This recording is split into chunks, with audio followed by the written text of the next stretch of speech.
Good evening. Welcome to the Pinole Planning Commission meeting on January 12th, 2026 at 7 p.m. at the Pinole City Council chambers at 2131 Pear Street and also Zoom teleconference. The public may submit public comment in person by attending this meeting at the Pinole City Council chambers and filling out a yellow public comment card and submitting it to staff. Or if attending via Zoom, members of the public may submit a remote public comment using the Zoom video conference platform. You can test your connection via Zoom, and you can also find that information on the agenda and the city's website. The webinar ID is 865-0537-5301.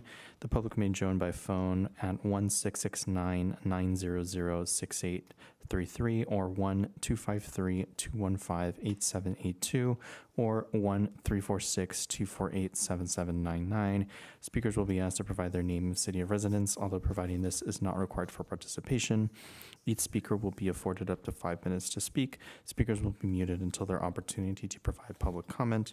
When the chair opens up the comment period for the item you wish to speak upon, please use the raise hand feature or press dial *9 if connecting via telephone, which will alert city staff that you have a comment to provide.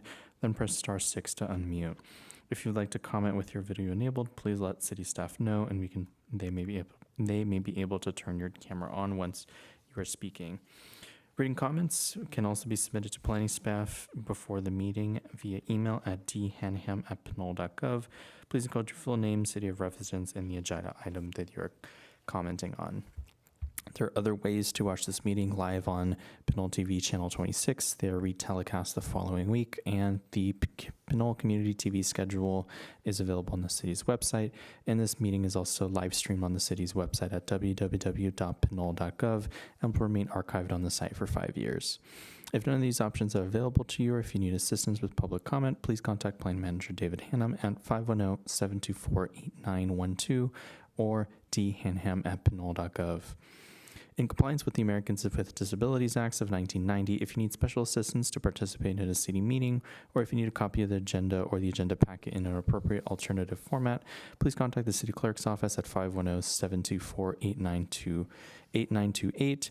Notification of at least 48 hours prior to the meeting or time when services are needed will assist city staff in assuring that reasonable arrangements can be made to provide accessibility to this meeting or service. Please note that staff reports are available for the inspection at the city's website, and you may also contact the city clerk at hbell@pinole.gov. Any person wishing to speak on an item listed on the agenda may do so when the chair asks for comments in favor or in opposition to the item under consideration. After all those persons wishing to speak have done so, the hearing will be closed and the matter will be discussed amongst the commission prior to rendering a decision. Any person may appeal an action of the Planning Commission or the Planning Manager by filing an appeal with the City Clerk in writing within 10 days of such action. Following a public hearing, the City Council may act to confirm, modify, or reverse the action of the Planning Commission, and the Planning Commission may act to confirm, modify, or reverse the action of the Planning Manager. The cost to appeal a decision is $500 and a minimum $2,500 deposit fee. Note, if you challenge a decision of the Commission regarding a project in court, you may limit it to raising only those issues you or someone else raised at the public hearing or in writing delivered to the city at Pinole at or prior to the public hearing. The Ralph M. Brown Act, Government Code, Subsection 54950. In enacting this chapter, the legislature finds and declares that the public commissions, board and councils, and other public agencies in this state exist to aid the conduct of the people's business. It is the intent of the law that their actions shall be taken openly and that their deliberations be conducted openly. The people of the state do not yield their sovereignty to the agencies which serve them. The people in delegating authority do not give their public servants the right to decide what is good for the people to know and what is not good for them to know. The people insist on remaining informed so that they may retain control over the instruments that they have created.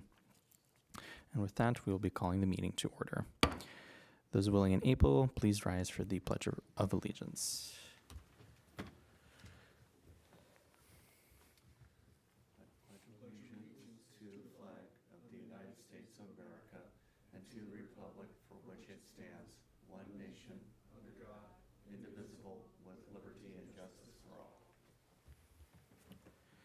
Thank you. Before we begin, we would like to acknowledge the Ohlone people who are the traditional custodians of this land.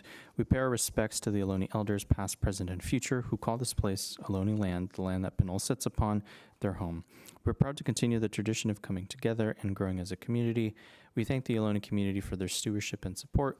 We look forward to strengthening our ties as we continue our relationship of mutual respect and understanding. And with that, Planning Manager Hannum, could we please have a roll call? Commissioner Uch, Present. Commissioner Huey, Present. Commissioner Lamb-Julian, Present. Commissioner Martinez, Present. Commissioner Bender, Present. Vice Chair Menes. Present, and noting as usual ex parte communication to the email list, and also mentioned the fact that this meeting was happening at a few in-person conversations I had with residents of Pinole over the past few days. Okay. And Chair Sandoval. Present. Our next item is citizens to be heard. The public may address the Planning Commission on items that are within its jurisdiction and not otherwise listed on the agenda. Planning commissioners may discuss the matter brought to their attention, but by state law, the Ralph M. Brown Act, action must be deferred to a future meeting. Time allowed is 5 minutes each. Do we have any public citizens to be heard in person or via online? We do have someone online with a hand raised. Okay. This is the caller with the phone number ending in 5748. Caller, when you're ready, please press *6 to unmute.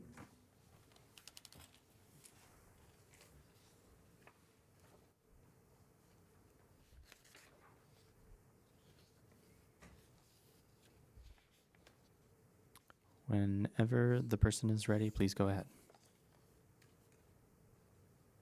Oh, hello. Can you hear me? Yes, we can hear you. Yes. My name's Anthony Losbrink, and I had a few items that are basically public health and safety items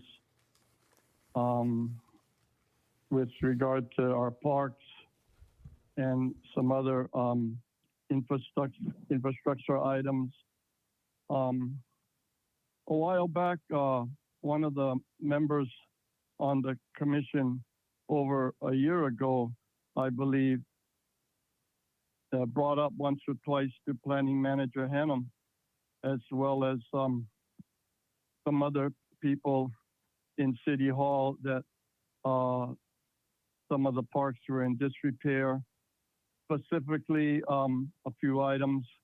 But one item I recall is the park. I forget the name of the park. Was it Meadow Park or something along that line off Nabio Drive, off Appian Way? The play gym structure, specifically one of the seesaw benches, was broken or torn apart. And I think it was Christy Lamb-Julian that brought that up, aside from myself and somebody else, to Planning Manager Hannum and other people, and they were supposed to investigate that and repair it, rather than spend money on a big, better, more beautiful Christmas tree and some other budgeted items within the Park and Rec Department. But I believe to date that bench is still broken off, so it's not usable for two children to go and take part in that facility on that seesaw bench in the middle of the park. Also on that park, if you dare to take your little toddlers there, the drop off the sidewalk is so steep and deep, it's straight down like a 2 to 3 foot drop off without any guardrails, no handrails, no ADA accessibility one way or the other, especially for the children. And they need to address that, because that's an accident waiting to happen, if not a lawsuit with the city of Pinole. And then our water fountains are broken in several parks that should be regularly checked. I know the maintenance crew goes through there once, if not twice a week, to do work restoring things in the bathroom or whatever, but the water fountain at the dog park's broken, and one of the bathrooms at the Bayfront Park, soon to be named something else. I can't even pronounce it because some high school group decided over a two-year period to rename the park and take down the original name, Bayfront, and spend $15,000 to $20,000 to put up a sign there. But that one bathroom was reported as being vandalized, and I think it's still in disrepair. The one on the far left at the Bayfront Park parking lot, and it was reported by me and someone else. They made a police report on it, and as well as a couple other things that was reported to Public Works, like the wooden planks going across the Fernandez Senior Center Creek Bridge. There are 2 or 3 wooden planks there that are half rotted out. You can see the creek underneath, and if some little kid or some adult trips and breaks their ankle, that's another lawsuit waiting to happen. And that was reported and documented with a case number more than once with Public Works, as well as a similar broken wooden plank with 2 or 3 big plank holes in the bridge going You across have 30 seconds from remaining. the Pinole soccer field to the Pinole dog park. They need to be repaired. But there's something going on there because the head guy in charge there, the manager, Joe Bingham, he's the judge, jury, decider, if not executioner. He put a kibosh on all of those projects. Personally, I heard as a fact, if not most of them, and didn't want to get out there and have his people work on them. Not to mention the dog Thank you. trail Please is wrap still up your comment. there out behind the dog park. The trail out there is all. Thank you for your comment, but unfortunately the time did expire. Did we have any other public comments? There are no other hands raised online. Thank you. And Planning Manager Hannum, is there anything in that comment that we would be able to respond to? I will take these to Public Works. I mean, ultimately it's a Public Works, and these are all Public Works issues regarding repairing the parks and all that type of stuff. So I will contact Joe Bingham tomorrow and let him know what was told and go from there. So yeah, but yeah. So all of these. So I've got the bench, I've got the park benches, I got the creek trails, I got the faucets at the parks. So we've got the whole list. Yeah. All right. Thank you, Planning Manager Hannum, for doing that. And thank you, Mr. Bostring, for your comment. Vice Chair Menace. Yeah, I just wanted to make sure that Mr. Hannum also noted the potential ADA issue with the drop between the sidewalk and the park area and the potential failure of some of the bridge planks on multiple of the bridges. Thank you for the addition. And yes, Commissioner Martinez. Can I also request that on the email to Mr. Bingham, when you reach out to him, that it be done electronically via email, and then secondly, our acting city manager, if you would copy them as well as our legal team to make sure that we do have a sense of urgency regarding getting these repairs handled quickly. Please. Thank you. Thank you, Commissioner Martinez. Any other comments on the citizens to be heard? No other comments. Okay, thank you. And that will be moving forward to our meeting minutes for December 8th. Does anyone on the commission have any comments, questions, or corrections that they need to make?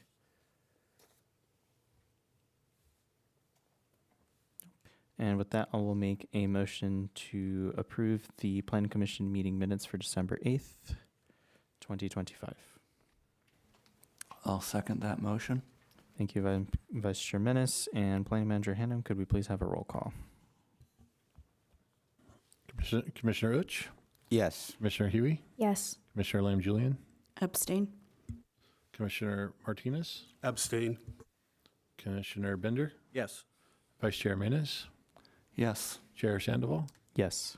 Motion carries 502, 2 abstentions. So motion carries. Thank you with that. And that will be moving on to our public hearing. At the beginning of the item, the chair will read the description of the item as stated on the agenda. City staff will then give a brief presentation about the proposed project. The commission then may ask staff for questions about this item. For those items listed as public hearings, the chair will open the public hearing and ask if the applicant, if they wish to make a presentation. Those persons in favor of the project will then be given an opportunity to speak, followed by those who are opposed to the project. The applicant will then be given an opportunity for rebuttal. The public hearing will then be closed, and the commission may discuss the item amongst themselves and ask questions of staff. The commission will then vote to approve, deny, approve in a modified form, and continue the matter to a later date for discussion. The chair will announce the commission's decision and advise the audience of the appeal procedure. Please note, no public hearings will begin after 11 p.m. Items still remaining on the agenda after 11 p.m. will be held over to the next meeting. So it looks like tonight we have a study session for self-storage at 890 San Pablo Avenue. Planner Manager Hannum, do you have a presentation on this item? Yes, we have, and I'm going to turn this over to our senior planner, Justin Hsu, for the staff report, and then we'll go from there. Okay, sounds good. Thanks, Dave. Thanks, Chair Sandoval. So the item for you tonight is a study session for self-storage at 890 San Pablo Avenue. Just want to note in the chair's introduction, no action is being made to approve any sort of development project tonight. This is a study session, and the applicant for the study session has requested one to get some feedback from the commissioners on a potential concept that he might want to move forward with. If we could go to the next slide, please. Okay, so this is just to orient everyone on this on the site. The project site is 890 San Pablo Avenue. So on San Pablo Avenue, it is next to the Pinole Shores project. To the west, to the east is Sunnyview Plaza, this Crash Champions, and to the south is the Gables Hotel and a residential home for seniors. If we could go to the next slide. The site is in the service sub-area of the 3-corridor specific plan, and the specific designation is OIMU. That's Office Industrial Mixed Use. So since it's in the specific plan area, the allowable uses and development standards would be based largely on the specific plan and what the plan allows for. If we could go to the next slide, please. So a little bit of background on the study session and the proposal. The applicant had previously submitted a development project in 2018. This was August 2018 for the proposed development of a self-storage facility. So these are the larger storage facilities where people could rent out individual storage spaces inside. The project was reviewed over the course of more than a year or so.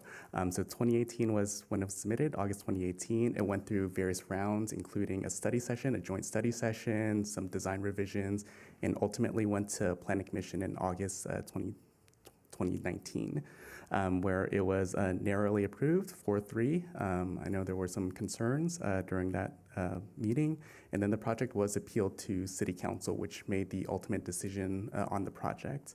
On the appeal, the City Council denied the project, and you can find the reasons for denial in the resolution in the staff report as well. They had identified various items, including the City Council's determination at the time that the project wasn't consistent with the specific plan, general plan, et cetera, as well as some concerns about the saturation of storage facilities and economic diversity. The project as proposed consisted of 2 buildings with self-storage. It was largely self-storage. The front building was about 2 stories. Back building was 3 stories. The front building also included some office space as well to provide an additional use beyond self-storage. A rendering of the design is shown on screen, and if we could go to the next screen. So this was the final design that essentially went for approval consideration. You can see in the top left corner, that's how it would look from the street. So that's the front elevation. In the middle elevation, that's kind of how it would, that's the west elevation. So kind of how it would look from Pinole Shores. And at the bottom elevation, that's kind of how it would look from the side approaching Sunnyview Plaza. To the right is the site plan, so you can see the 2 building orientation. So that was the final design that was kind of settled and then brought to approval consideration. And of course, there were various design iterations throughout the process as well. Some of those renderings were included in the staff memo. I'm sure the applicant also has those to bring up in case he wanted to discuss some of those design considerations previously. If we could go to the next slide. So the applicant reached back out to us a little more than 6 years after that previous final decision by City Council. He's interested in revisiting the concept for self-storage at the site at 890 San Pablo Avenue, as well as consideration of other potential uses that could go along with the self-storage facility, as was in the previous project. As mentioned also, there are no development plans or applications that have been received. There are no current concepts either. So the applicants bring forth some of the previous designs and then hoping to gather commission feedback on what they're thinking of the designs that could potentially influence further development of their concept. So as there's no development application, there's no approval action that could be taken tonight either. So if you're not approving any past design iterations or making a decision on past approval, the items included are just for reference of what was designed, what was proposed previously. And also for the applicant to reference, should he want to bring up some design concepts or uses for consideration and discussion. So Planning Commission may receive the presentation and questions from the applicant. The applicant will come up shortly when we open for public comments and make his presentation and possibly provide some questions to the Planning Commission that might help inform his design concepts and further considerations. And Planning Commission could provide some feedback for general consideration.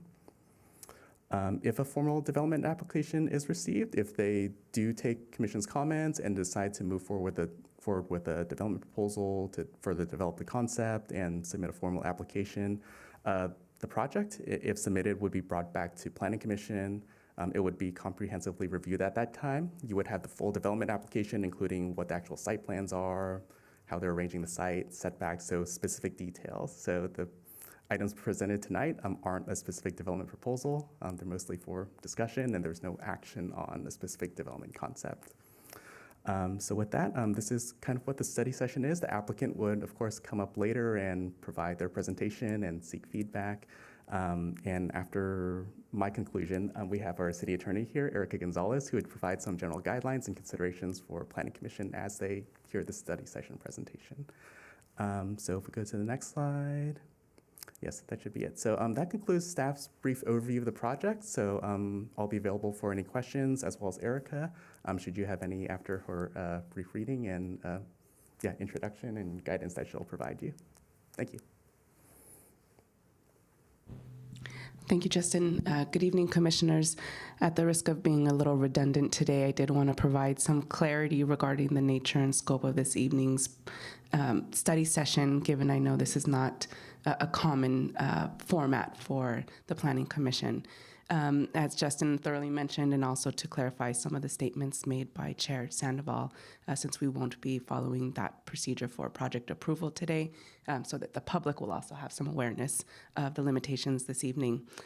Because this evening's proceedings are agendized as a study session only, please be aware that this does not constitute a preliminary review, a public hearing, or formal evaluation of the applicant's potential proposed development project. As Justin highlighted, to date, there's been no formal development application received or filed with the Planning Department regarding the concepts that will be presented and discussed tonight. The Commission may receive the presentations and questions from the prospective applicant, but again, the purpose is to provide a high-level feedback for general considerations as the applicant explores conceptual designs and perhaps some site constraints this evening. And all of this is to highlight that in accordance with due process and fair hearing standards, the commissioners should refrain this evening from discussions, comments, or conclusions that indicate your potential decision or definitive stance on the future application should it be presented to the commission. Doing so would be considered engaging in a premature deliberation or expression of an opinion on the merits of the project before it's formally presented to the commission. It may indicate a bias, and such indication would necessitate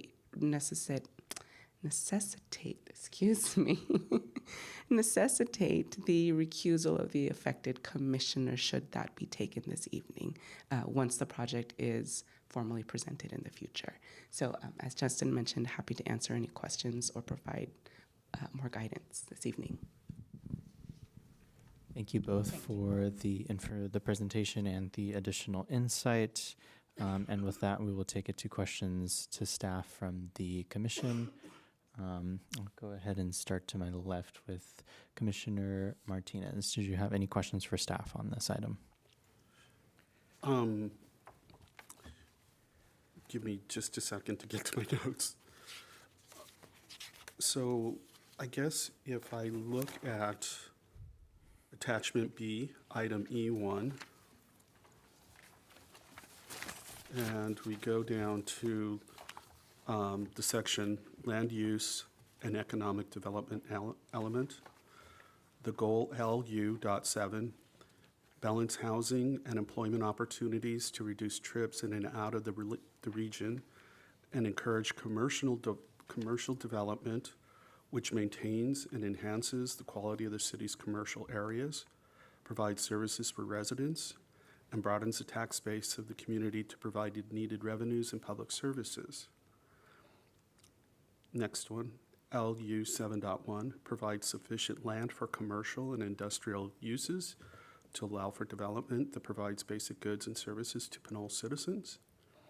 The next one, LU 7.2, provide for economic development which maintains the city's ability to finance services and the construction and maintenance of public improvements. 2, offers local employment opportunities for Pinole residents to reduce intercity commuting. And 3, assures the availability and diversity of residents serving goods and services.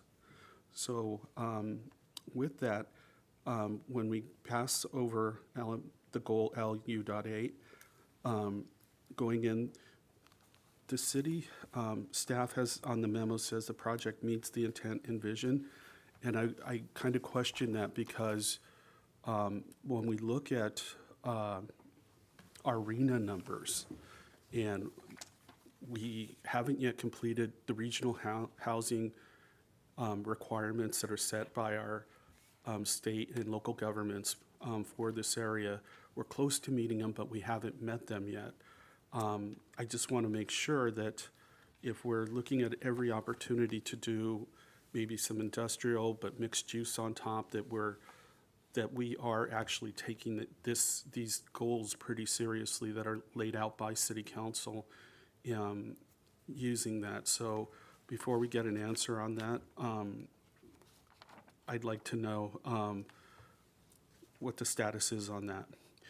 Next one, on page 6, or at the bottom it references 23 of 86, table 1. I'd like to know how many, it outlines how many, the size of all these different storage facilities in Pinole, but nowhere in here does it reference how many actual units are on site for all of these, the various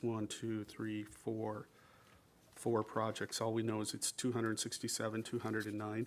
I'd like to know how many storage units are on these properties.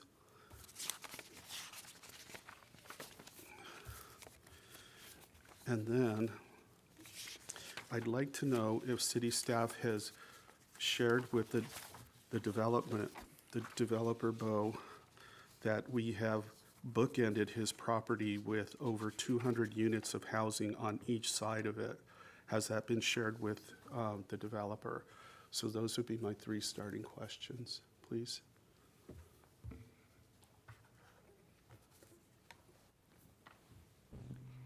Pardon the interruption. I just want to provide some guidance as we start to delve into this. Commissioner Martinez, thank you for your questions. Sure. Moving forward, if there are going to be questions related to whether or not the proposed plan meets the intended goals, I would recommend perhaps phrasing it as just a general question as to what will or will not be done to meet the goal without indicating whether or not you feel it currently does or does not meet the goal. Exactly, because I don't know. It's Right. a question. I just want to, because as we start to delve into this, these questions are going to come up, provide some guidance so we can avoid any bias before you may unintentionally make a statement that way. Thank you. Okay, great. Thank you, Erica. And I hope I can answer some of the questions or at least provide some, like consideration for the questions in terms of the land use element policy, or land use element policies. Planning Commission would make that full determination on consistency when a full project is brought before the commission. As with any, discretionary review body, you each, as commissioners, have your own determination on whether it's consistent or not. If a project is brought to you at that time, you could review the project comprehensively to determine, as proposed, whether the project does appear to be consistent or not. Regardless of what staff's opinion might have been, you would make your own individual determination on whether projects meeting findings, meeting policies, et cetera. In terms of this number of storage units, originally that was a hard number to find with the original project as well. I think they were kind of secretive on exactly the number of units that are available, so we had a hard time tracking the exact number of storage units. We just know square footages based on county records, et cetera. In terms of housing, I'm not sure if the developer is aware, but we do have, Vista Woods, which has been opened now, as well as the Saha project on both sides of the project, essentially. So if he didn't know, he's aware of it now. They're both on San Pablo Avenue.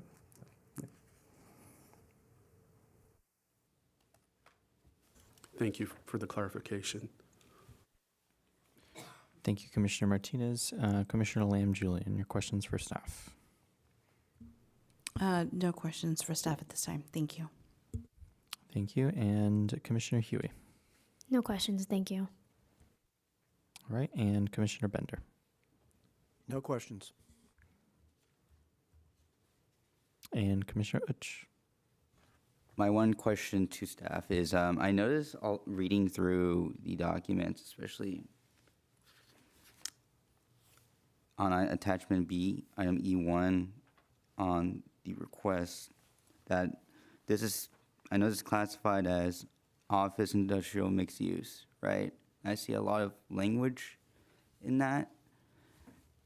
And I know it looks, it looks majority to be a storage place of business. And it does say a small portion of that will be dedicated to office or retail.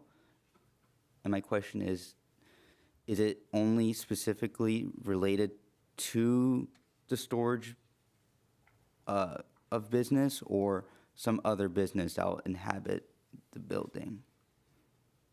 The land use is pretty open-ended, so it could be, office for, any type of use, whether it's incubator. I think that was kind of the original concept of it, or just other like rental office space. Office is pretty broad, so there's no specific clientele that's designated for it. It is a discretionary review project, so should some sort of concept be brought for office, Planning Commission could make a more specific determination on, or conversation with the applicant on like who the tenants might be or proposed use would be. Got it. And sorry. And my second question is, I noticed on page 24 of 86 of the same attachment, looking at the specifically on the parking section of table 2 of the chart, the parking requirements seem to be, looking at it, not very specified, but also, if I remember, sorry, if I don't remember the specific code, but that's something, if it's not directly specified here, is it up to the Planning Commission for us to determine that the requirements of parking? Is that correct? Yeah, it could be. It's a discretionary project, of course, so Planning Commission can determine, what the appropriate amount of parking could be for the proposed use, considering just the context, what you know of Pinole and of the site area. But also with this project, it was accompanied by a parking study and traffic report as well, so that also provides some professional guidance on what, based on, standard ratios, what parking typically might be. Ultimately, it would be up to Planning Commission, since it's not outlined in the code, for the final decision on whether parking is adequate. And thank you for the presentation. That's all my questions. Thank you, Commissioner Uch. Vice Chair Menace. Thank you. So some of my questions are going to be for the applicant later. I'm going to hold off on those for now. But there was at least one question I had for staff. Let me go ahead and see if I can locate it again. Oh, yes, now I recall. So basically, Commissioner Martinez brought up the potential idea of residential uses being a part of a future project, but this project is right next to the Pinole Shores 2 site, and I know that Pinole Shores 2 had specific restraints on that site because of lead contamination of the soil. Would those also apply to this site? From the documentation I've seen, it seemed to just apply to Pinole Shores 2. That site itself is the one that was identified with the specific restriction and the cleanup that was required. There was a phase 1 environmental study that studied environmental hazards or documentation of them applicable to this site when the project was previously brought. It didn't identify specific issues based on documentation. Of course, if a project is brought before Planning Commission, we'll do another phase 2 analysis of this as part of the environmental documentation. Or sorry, phase 1. Phase 1 analyzes potential environmental hazard history on the site. So since that report was a number of years old, if a project proceeds, we'll probably have another phase 1 environmental site assessment on potential hazardous materials on the site and any mitigations that might be needed. Right, and thank you. And then secondly, with regards to sort of a rough estimation of number of storage units, I note that on page 27 of the item E1, attachment B here, it says that there's 525 storage units estimated over the total square footage of this site. So could we basically use that square footage of the site minus 5,000 square feet for retail, divide that into 525 storage units, and then use that as a conversion to roughly estimate how many storage units would be of other buildings? Or would that be excessively extrapolatory? I guess it could serve as general guidance, and we might have the applicant to, clarify whether those are kind of reasonable or typical sizes for storage units that could be used as an estimate.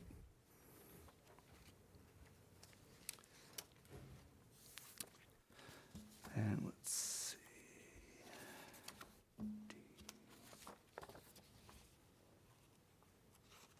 What are these hemlocks? Comment for applicant. So a couple of other points to staff. First off, it seemed like some of the text was maybe getting cut off on the edge of the screen on slide either 10 or 11, I think. If we could go back to that slide, I'd like to double check that. Sorry, slide 11, yes. So if you could go back there. So is there a way to sort of adjust it slightly so it's not quite cut off? I don't think it's actually breaking legibility, but it's getting close to it.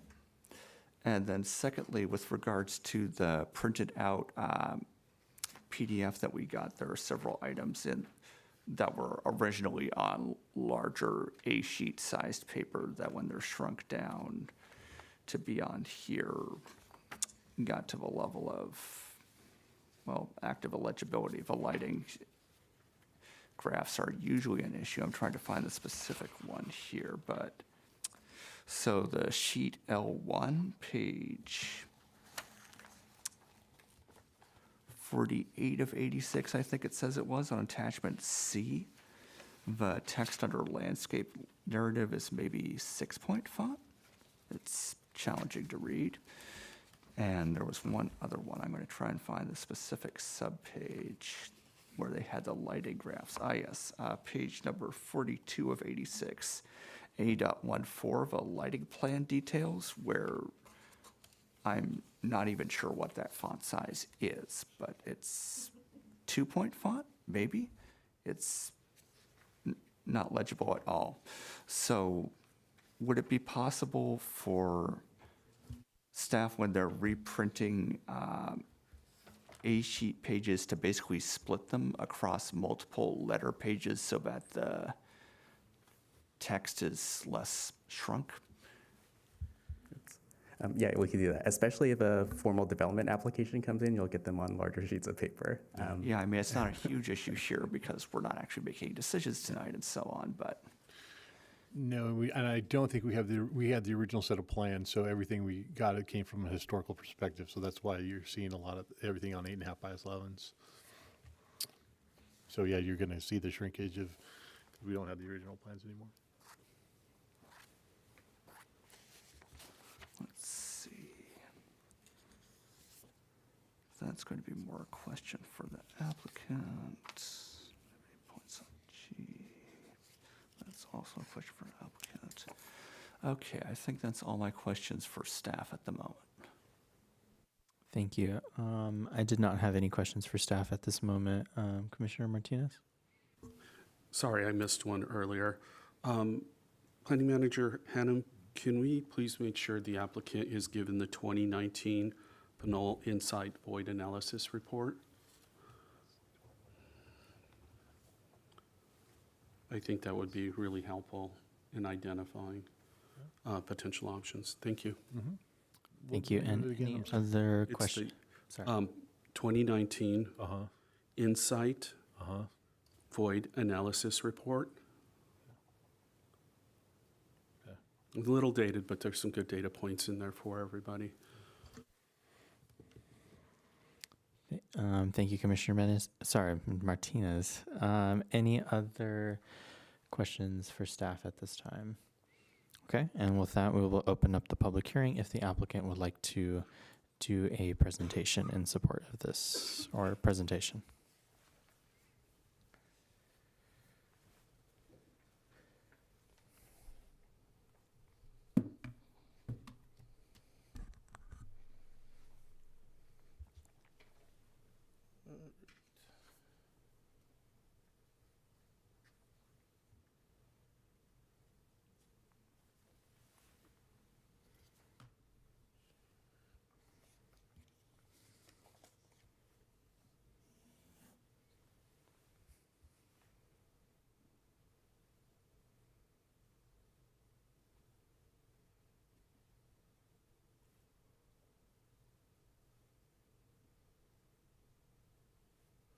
Okay. My name is Bo Reinberg. My address is 3167 Fifi Road, Bridgeton, Missouri, 63044.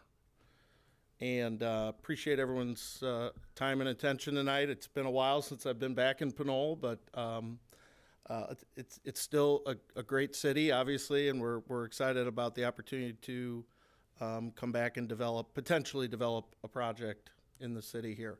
I know everyone was very excited when they saw Monday night self-storage study session. I'm sure that I had you at the edge of your seat. But Justin and David have been wonderful thus far. And just to give you a little background, again, this process really started in 2017 with the owners of the property now. And we went through a lengthy application process and review process and got a lot of good feedback. And I think one of the goals, and when David and Justin and I spoke, one of the goals of the packet of materials is just to kind of show you the extent of our willingness to try and figure out what could work best for Pinole within our business model and what we do on a nationwide basis. And so we really tried wholeheartedly to take feedback from staff, from the council, from the commission, through study sessions and the community to come up with a solution that we thought would be really well received by the residents of Pinole. I wanted to, maybe it should say site tonight, but I got to town a little bit early. I was down in Salinas. We have a project just wrapping up down there. When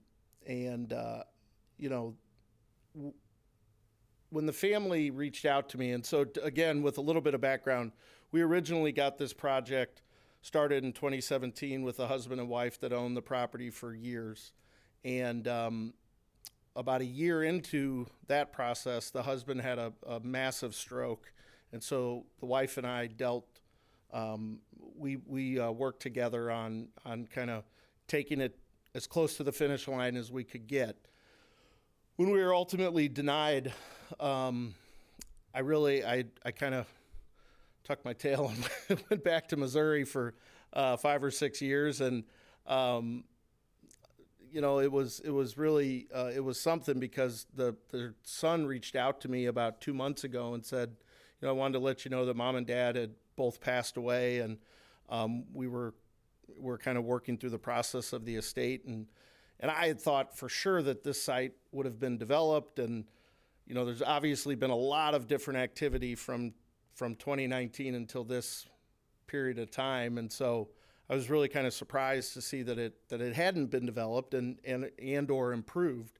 I think some of that speaks to it's a challenging site. It is where it's located, and some of the easements and the oil line that run through it, and there are challenges to it. It's not an easy site to develop, and so, you know, when we spoke about kind of that next step, that's when I reached out to Justin and David about this study session to be able to kind of come and reintroduce myself and the project, and to be able to answer any questions that we can. I'm not going to spend too much time on, although I am pretty impressed by my presentation. I'm not very good at presentation, more of a talker than a presenter, but this is pretty good. It's ChatGPT at its best. So,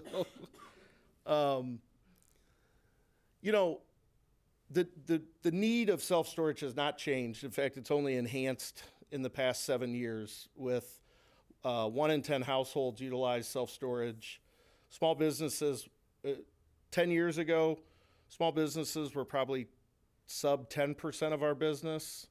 They're now close to 30% of our business. With home-based businesses, with people, you know, utilizing space in their homes much differently, it's become a real extension of the small business entrepreneur, and even the mid-sized business that needs to fluctuate their inventory with tariffs, with supply chain constraints. You know, a lot of times it's really tough to get a month-to-month agreement for an industrial warehouse space. Those are almost non-existent.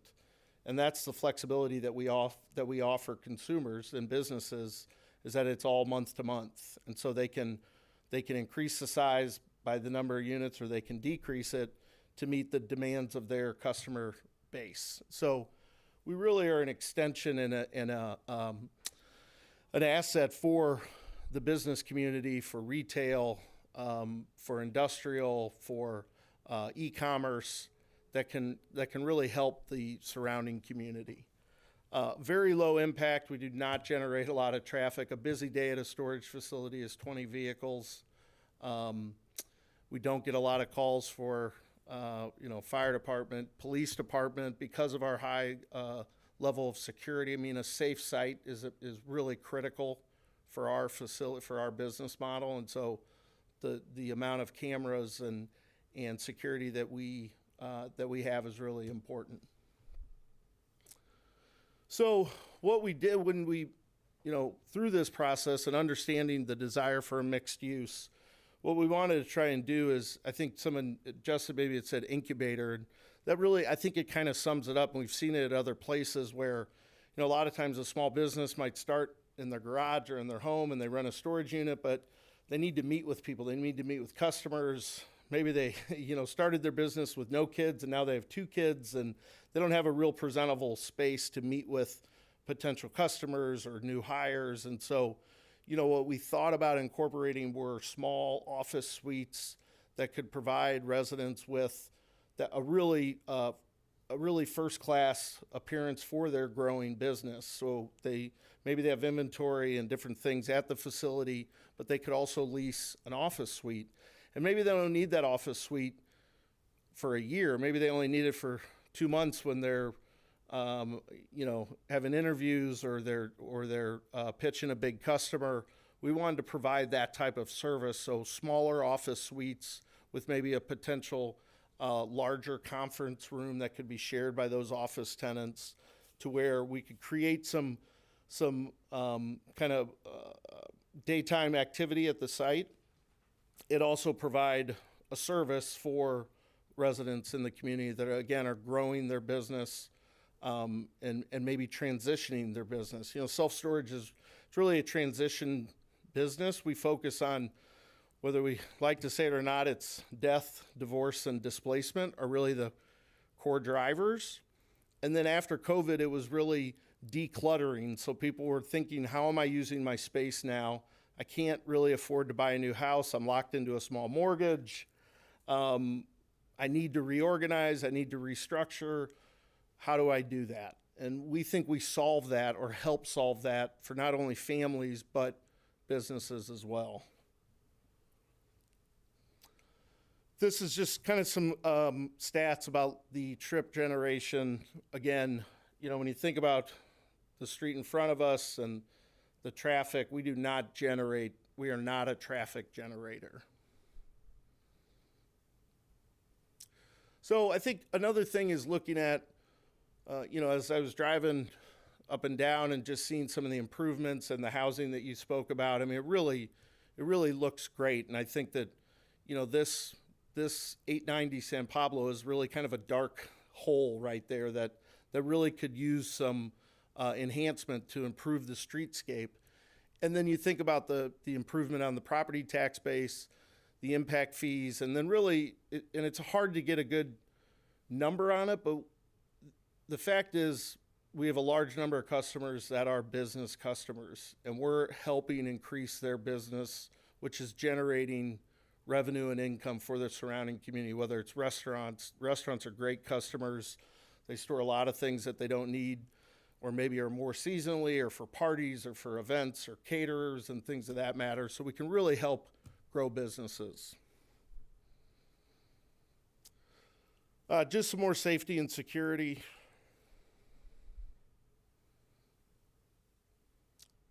I think some of this we'll probably get into as we work through that process of presenting a full development plan. You know, we will identify how these all work within it.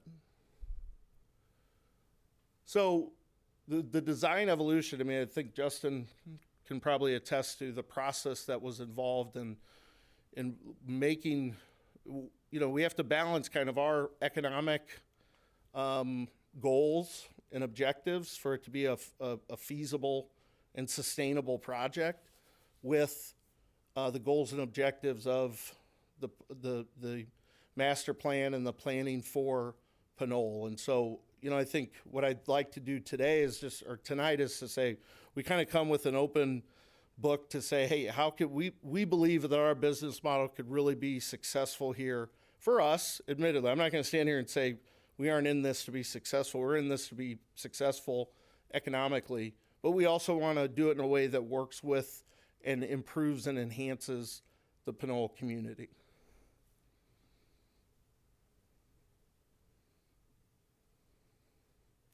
Again, I probably got a little clip art happy.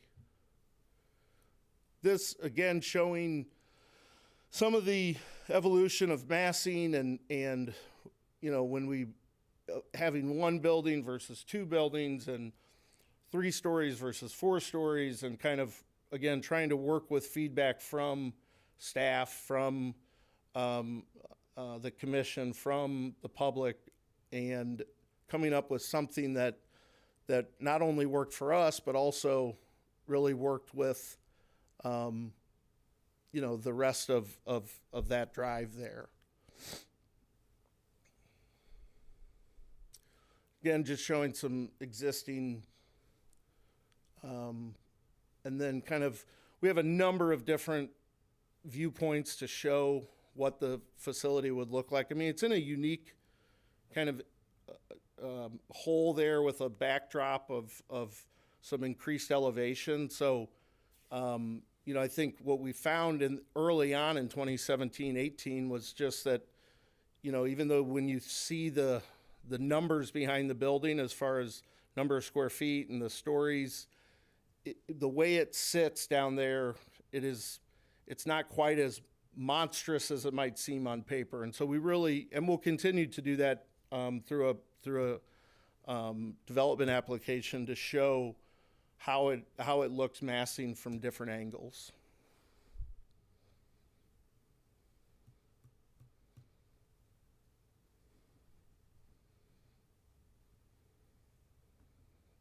All right, that's what I've got. I think, again, I'd just like to say that we are committed to working with staff, taking feedback, and really wholeheartedly believe that this parcel, I mean, I'd say we wouldn't believe it if we wouldn't be back here 8 years later, that we believe that there's a need within the community for a Class A self-storage mixed-use development, and we're willing and able to take feedback and take ideas and thoughts that you might have so that we can present a development plan to staff that's ultimately accepted, and then have an opportunity to present that plan to you all.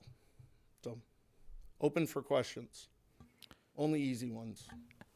Thank you so much. Can we, at this moment, can we ask the applicant questions, or do we move forward with comments in support and opposition first? You can ask questions. Okay. You can ask questions. There won't be any conversation about support or opposition today. Okay, sounds good. Thank you for that. And with that, and also for clarification, we can't give our opinions on what we think the space should be used for, correct? Correct. We shouldn't be commenting on proposed use. You can ask clarifying questions and ask how, or make recommendations on how things might meet a general plan or goal, but not state an opinion. Okay, thank you. And with that, Commissioner Bender. My question is, on one of your slides, you talked about a project like this would support retail sales taxes. Could you explain that? Well, enabling retailers to maximize the square footage that they lease with sales space versus warehouse space. You know, a lot of times they can only afford to lease maybe 1,000 square feet, and they have to use a certain percentage of that for backstock and different things. What our use has been able to do is they're able to then maximize the amount of space that they can have customers buying product from by using our facility for storage and using their entire footprint for retail sales. So that's how we've seen increases occur. Okay. And my second question is, you're not the property owner, but do you by chance happen to know how long that property's been sitting vacant? Well, I have a good idea because it was 2017 when we first, it was vacant in 2017. I think, I'm going to estimate that it was 2014 or 15 when they closed up their business in that location. So over 10 years. Yeah, okay. No. Thank you. Commissioner Uch. No questions at the moment. Thank you. And Commissioner Martinez. Thank you. As I'm looking at attachment I, if we look at land use qualifications, it kind of outlines all the various opportunities that could go in there. And there are a number of them that are permitted by the city today. I'll just, halfway down, home occupation, live-work facility, low barrier navigation center. And it goes on to the next page of all the permitted ones, and then the next page of all the permitted ones, and then the next page of all the permitted items. So there's a number of opportunities in there. As asked for earlier, I was asking city staff, and please bear with me, I have a little bit of a disability, if you were provided the void analysis report. It's a report that was put together back in 2019 that highlighted business that would be complementary to the city of Pinole. And so I guess one of the things that as a planning commission we're tasked with, earlier I mentioned how we have a serious need for housing in California. So that's one really big goal. Everything we look at says, do we have some sort of housing component to it? That's one of the big ones. The second one that we've been chasing, because our city's so far behind, Bo, our city is over 100 years old. And so we've had a lack of maintenance on our infrastructure for over 30 years. Now we're looking at over $40 million to repair our roads in Pinole. So everything, when I'm looking at what we're trying to get into these places, right? It's what is it going to generate in revenue for the tax? Because we've got to pay for fire, we've got to pay for the road maintenance, we've got to pay for city services. And every business that we look at, especially when they're taking over big parcels, has to include some components that say, we're going to help chip away at that $40 million number here, right? So if there's $1 million coming in here and a $500,000 there, we as a commission are tasked with trying to find that right combination of what's going to work for our residents and work for our city leadership. Because at the end of the day, any project like this can also, as you saw in the past, it could go back to city council and it can get rejected again, right? So I'm trying to just look at this and say, okay, Bo, down the block we put in Vista Woods. It's a really big project for seniors. That's 179 units. And then right across the street from where you're at, we just put in Valor Village, which is 33 units. In total, we've put 212, over 200, we'll just say 200 households that book into your property. And so when we look at the general plan and it says it's got to have walkability, it's got to have retail, it's got to have all this combination of stuff. And then I look at, oh, geez, this is industrial. What can we do? Does that mean we need to put in a brewery there with housing on top? I don't know the answers to these things. I'm just saying that when we look at what has developed in that area around you, the whole demographics just completely changed from when you started this process. So the last thing I want you to do is go all the way down the road, right? And you've been in development for years. When you worked with C's, right? C's Candies. Maybe we need to bring a C's component in it to help the city say, oh, there's some revenue. Maybe a C's is in there and maybe a combination of, I don't know, a WeWork, but owned by your company. I mean, I don't know what that looks like. But I can just share with you as a planning commission, these are the things that are keeping me up at night and my colleagues, because we're trying to solve for that $40 million gap that's been dumped in our lap for our generation to figure out how to solve for. Sure. So anything you can do to help us with that is really appreciated, specifically by me. Well, and I appreciate that. One, I really appreciate I'm going to look at that 2019 void analysis and dig into that. And I completely understand where you're coming from on the 40 million. I think, the one thing that I will look at and work with staff to get information on is, impact fees are tied to,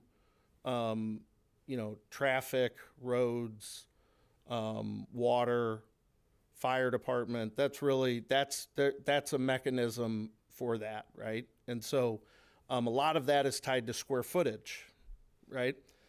Well, a lot of times when you see an infill lot that you end up filling that lot with parking space and not as much square footage, our use actually maximizes the square footage on that parcel, which will maximize the potential impact fees generated from that parcel. So if you were to take that parcel and put a 2,500 square foot office building that had parking, your impact fees are based upon whether it's parking or the square footage of that property, of that new construction. And so I think what we'll be able to do, and I'll be prepared to discuss, how a development that maximizes the footprint, both on the site level and the vertical side of things, can help assist and maximize the fees that are generated from this development. So, Bo, can you answer for me then, are those impact fees a one-time deal or are they annual? Well, I can answer that question. The impact fees are a one-time fee that are basically for capital improvements based on the impact of the project. What the city uses for maintenance and all that is like for the property tax, sales tax, those types of taxes that are ongoing every year that the business pays. That goes into the maintenance part. So, however, we do have, we just did our impact fee update study. So they'll be paying their impact fees, but that won't go for their ongoing maintenance of any type of improvements that need to be made anywhere else in town. That'll be as part of their property tax improvement of the property, which will have a little escalator of the property tax, and depending on what type of retail component he has or he proposes or whatever, will also have a impact on which will go towards the improvements, the overall improvements of the city, the general maintenance or the capital improvements that we have the $40 million shortfall. A lot of that's maintenance money. That all won't be recaptured as part of the impact fees, but it's the ongoing sales tax and property tax fees that come in and get redistributed. Gas tax gets redistributed for us so that we can do maintenance and stuff on the roads. Okay, so, Bo, another question I would have for you is, how many employees will be on site full-time in this particular type of project? So a project like this, when it's open and operating, would have 2 full-time employees. Okay. For now, that would be my questions, Chair. Thank you. Thank you, Commissioner Martinez. Commissioner Lamb-Julian. No questions, thank you. Thank you. Commissioner Huey. No questions that haven't already been asked. Thank you. Thank you. And Vice Chair Menace. Thank you. First, I'd like to thank the applicant for his presentation, though I would suggest politely in the future that if you're using ChatGPT to create your presentation, that you may not want to mention that. I'm working hard to remain unbiased, but if I was not required to do so, mentioning that you were using AI in your project would bias me against it, just to be clear. And Fair. yeah. And so the big issue last time around, and we could see this in attachment F, Resolution 2019-106, page 2, where the council basically found that the project wasn't consistent with the general plan in its final form because it conflicted with preserving the character, increasing land use diversity, and balancing housing and employment opportunities, basically. So given that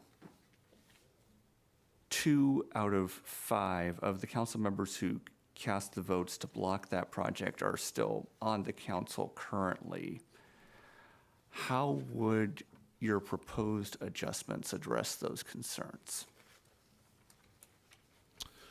Well, I think it's probably too early in the process, because we do not have a completed development application.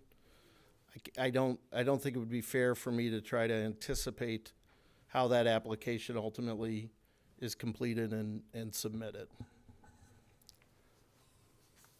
Okay. Let's see. We already went over the lead risk question earlier. I noted that back when this originally came up in 2019, a major part of the project was, and it sounds like based on what you've said tonight, it still is, going for sort of an office incubator design. But the market for office space has changed pretty drastically in waves since 2019. We had sort of the initial decline with the work from home stuff in 2020 through 22, 23, and then maybe a slight resurgence from there. But we still have a lot more existing office space vacancies in the city of Pinole now than we did in 2019. So given those changes in the market, how do you feel like that would affect the viability of those components of the project, assuming that you're planning on doing a similar office space / storage space split to the initial application? Yeah, I think our value proposition on that is the low. I'm drawing up. I usually have plenty to say, but basically the short-term nature of our rental opportunities. So someone mentioned WeWork, a model where you don't have to. So most of the vacant office space, I would say 95% of it, the shortest term they will entertain would be 6 months or a year, if not 3 years. And so that type of commitment is very difficult for small businesses and growing businesses. And so what office suites and concepts like ours offer is a short-term duration, only a month, so that somebody could lease that space for.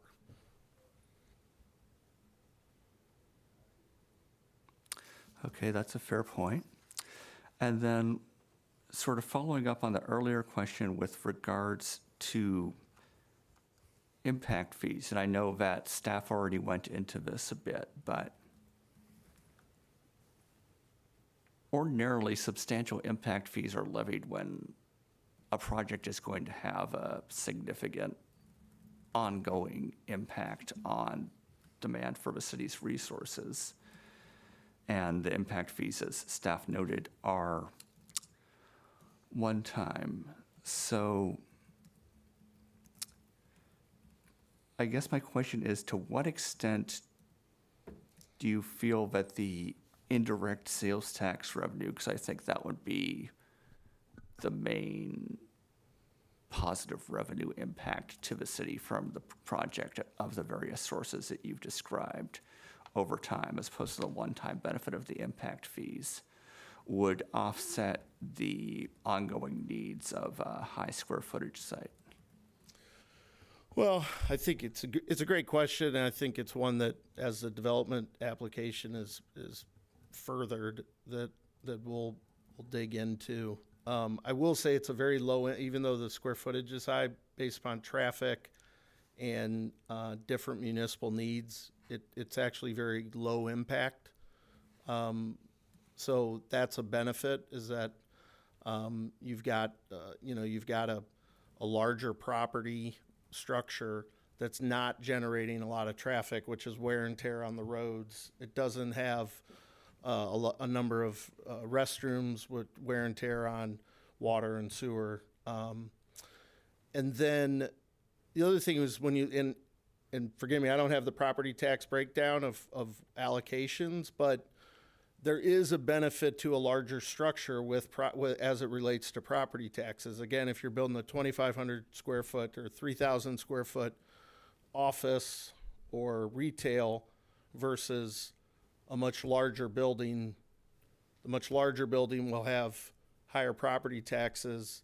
And while I believe a number of that goes to the state, there is still a municipal support through schools, fire, and different taxing districts. So I think it's something to at least take into consideration, that this project, with its scale, has a higher tax, certainly than what it is today, which is very little, and has been for 10 years. So we think we can make a significant improvement. That is fair. A vacant site is not going to be generating revenues of any particular kind. Going on to the land use and development standards, so the last attachment I think it was. I noted that there was one land use classification that was permitted outright for the office industrial mixed use area, service sub area that your site is in. That seems like it would be relatively close to your proposed application. You're basically proposing a combination of personal storage facility, which is a CUP, and offices. But I noted that business support services is permitted by right. So would it be possible for you to adjust your design, maybe to have slightly less storage and slightly more business support services? I'm not familiar with the exact details of that classification, but it seems like that might be a way to mitigate some of the challenges that the past application had. That's really a good comment, and something for me to look into as we're going through that process and kind of reevaluating the product and the project for the development submission. So I appreciate that. Sure. I mean, that's part of what we're here for, right? To provide feedback and suggestions, since we're not making a final determination. I also wanted to note that I appreciated the level of detail and number of the renderings that were included. I know, but this was all sent in back in 2019, so it's not something that you prepared. Well, I resent This it time around, recently. I but- don't know if that counts, but. Yeah.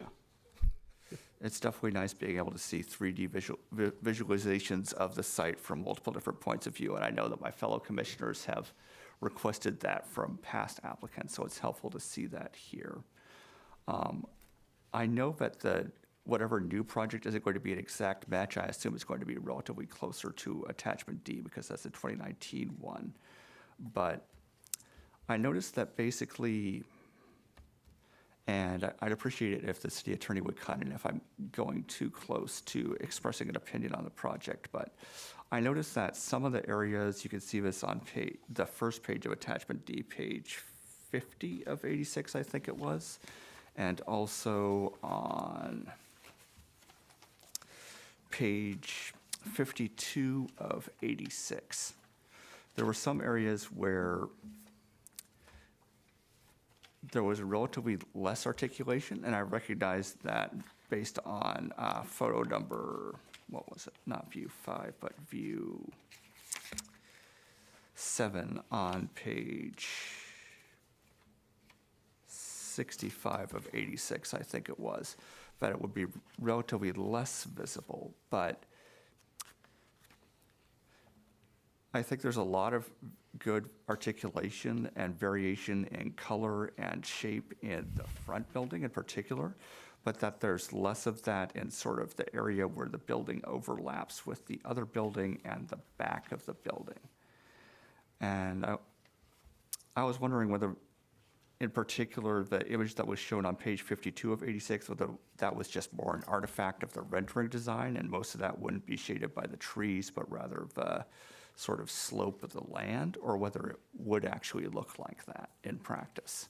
Well, what I would say is kind of the goal of these elevations and renderings were really just to kind of show our first approach and process of adapting to feedback, and it's good to hear about the articulation. There's certainly things that we're going to incorporate into the final development plan through feedback and back and forth.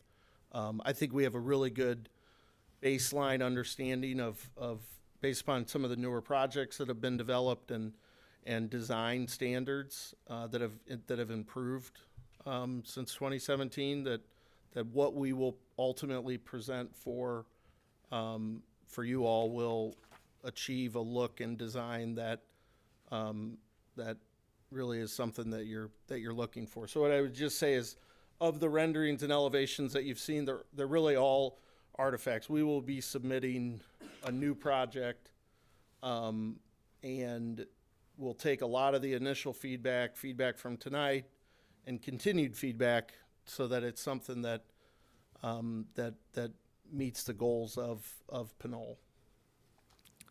Right, and then I noticed you mentioned when you were talking about impacts that there was basically that there would be less sewage usage than a particular office design because you were having more limited sort of bathroom designs and whatnot. And if I recall correctly, that was one of the objections that some members of the public had to the project in the first place, that basically the quantity of bathrooms and other support services for the office spaces, the physical size of the office spaces themselves, wouldn't be sufficient to actually allow them to work for the intended purpose.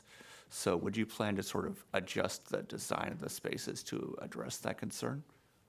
I think we definitely take that concern into consideration and see what we can do to, to make it as marketable and as customer focused as possible. So. Let's see.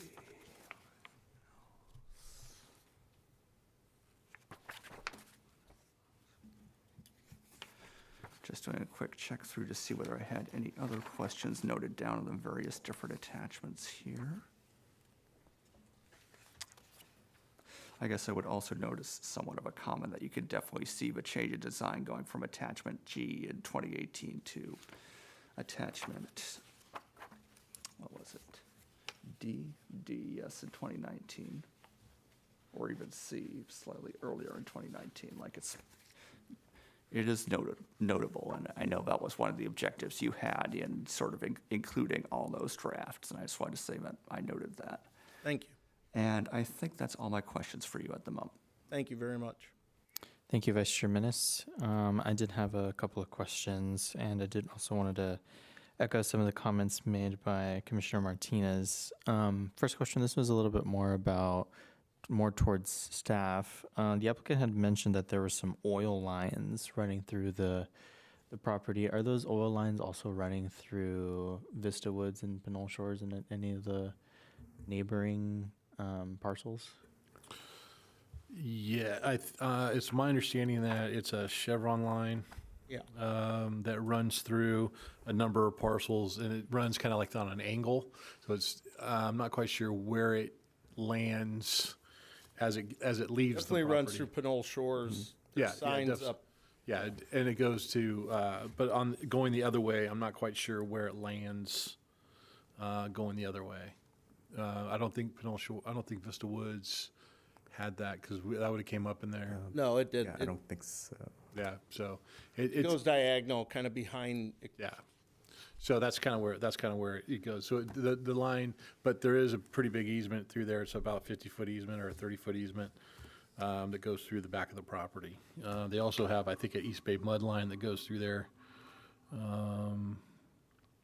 as well. Yes. So yeah, so they've got a couple design components that in terms Really of shrinks this. As you can see from some of the site plans, that the left side. I'm directionally challenged right now, but it's kind of cut off. The building is kind of cut off at an angle, and that's because of that Chevron easement. Yeah, and the East Bay easement is where the parking area, where the separation between the two buildings. I Right. think that was one of the issues that came up in 2018, that it covered the part of that easement. So, so yeah, they've got some design issues that they're going to have to work around on that property. And just for clarification, does that affect the potential uses of the space? It doesn't affect the potential uses. Those lines are, as we've noted before, when we do these types of projects, and because we have those lines that are there, we'll be doing PSAs, or is that right? PSAs, preliminary. Yeah, the environmental site Yeah, assessment. the phase ones, and that usually will give us an idea of what's happening with the land. So, for those of you that don't know what those are, basically it takes the strata of the land and it verifies through certain footage of the strata. And depending on what's there, and they do borings. They do 3 or 4 borings throughout the property. But the impact that it does, sorry to cut you off, the impact that those lines have is easement, and how that easement, even though it's the owner's property, that easement says, owner of that line, have to be able to access this with this type of vehicle at these types of hours. And so depending on where that line is what can you build on the other side of it? How can you access it? So it starts to, if you've got a line through the middle of the property and you've got a line through this side of the property, well, it kind of prohibits you from doing certain things in certain areas. What you can put it. Well, what they're trying to say is, because we had the soil issue on Pinole Shores 2 property. Okay, Right. That's what they're talking about. They're not talking about the actual easement and putting stuff on the easement. Got it. They're talking about and there are certain development criteria of Pinole Shores 2 because of the soil that they can't build deed there. restricted against residential. Right. So that's what they're asking about. So Got is it. there anything for that property? At this point, no, there isn't anything deed restricted on the property. Yeah, and just a note as well from the previous environmental document, they noted the pipeline was actually decommissioned for over 60 years or so, although the pipe itself is still in that easement, from what I understand. Right. Still in the conduit. Thank you for that clarification. And then thank you for the presentation. I did have a couple of other questions. Had you done a new market analysis on the demand for storage units? Yes. And there's still a demand. Okay. And then you had also mentioned small office, kind of like business incubator space. How open were you to changing what the initial proposal was to kind of accommodate what the potential needs could be? I think, I think Justin could attest, we're always open to listening and hearing and thinking about how we could, balance it with our economic model. Ultimately, we have, we are in the business. I don't want to blow any smoke that we're in the business of developing office buildings. We are not. We are Class A self-storage and ancillary uses that complement that primary use. And so, we try to accommodate goals of the city and the surrounding area so that it works well with our primary use, which is Class A climate-controlled self-storage. So. Thank you, and that would be all my questions. Do we have any other questions? Yes, Commissioner Martinez. Thank you, Chair. So it's along this line of potential uses with office space, right? Is there, within your organization, is the marketing team looking at a rebranding of the sites that would have office space so that as a consumer, right? Mm-hmm. Or maybe I'm a small business professional, when I see the storage logo, that tells me that's just, that's all you're thinking about. But if there's a small segment in your organization that's saying, hey, we've got some of these sites that fit this model, are we looking at some branding and some messaging? Office Suites by Martinez. Or exactly by, whatever it is, whatever your team comes up with. Are you guys thinking along those lines for how to rebrand so that? Yeah, we always are, because anytime we do something slightly different than what our core business is, we have to drive revenue from that. And so, and I don't want to pigeonhole, as we go through this development process, office or retail. I mean, we have two sites going right now that have retail bays, and we are actively marketing them for retail businesses. But we want to be appropriate with the district that we're in and understanding the goals and the traffic and the parking and we want it to be commercially viable, because what we don't want is to have a great project that has empty retail bays on the first floor. That really, our first impression, that we're in the retail business, we want customers to feel like they're going into a well-run retail business, and it doesn't look well-run when you've got vacant space next to you. So long way of saying we're always thinking about how do we attract and appeal to the consumer that we're targeting. Okay, and so I think that void analysis report's going to go a long way. It's great. I really to highlighting the revenue that's in our city in terms of the residents, the surrounding area, the amount of revenue, annual household income. Yep. Really important data points for you when you're looking at, okay, maybe these different combinations, this might be a good fit, and we already partner with this company, and maybe approaching them again might be an easier way. So that's just food for thought. Additionally, within the last couple of years, there was a project brought to us by ROIC for our former Kmart site. Mm-hmm. And it's kind of stalled out, as you can imagine, with the interest rates and the banking and all that good stuff that goes along with development. But when they brought in their the final renderings and the elevations, they were spot on bang where we need to be with a project like this. So what I would propose is your team might want to look at some of those ideas, because what was relevant in 2019, 6 years ago, the colors, the combinations, may not be where we need to be in 2026. Sure. So that's just, again, food for thought. Yeah, thank you. If you guys are willing to look at something like that. And then as a group, it would be really helpful for me to understand what the property tax revenue to Pinole is going to be for a project similar to this.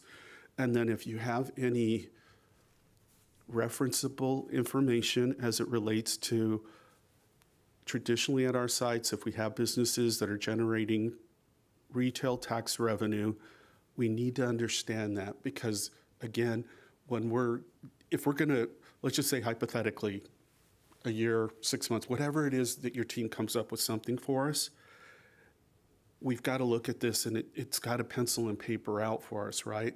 Because if we send it back up to city, or it goes back up to city council again and gets shot back down, all of us have put a lot of time and energy into this for something that won't work.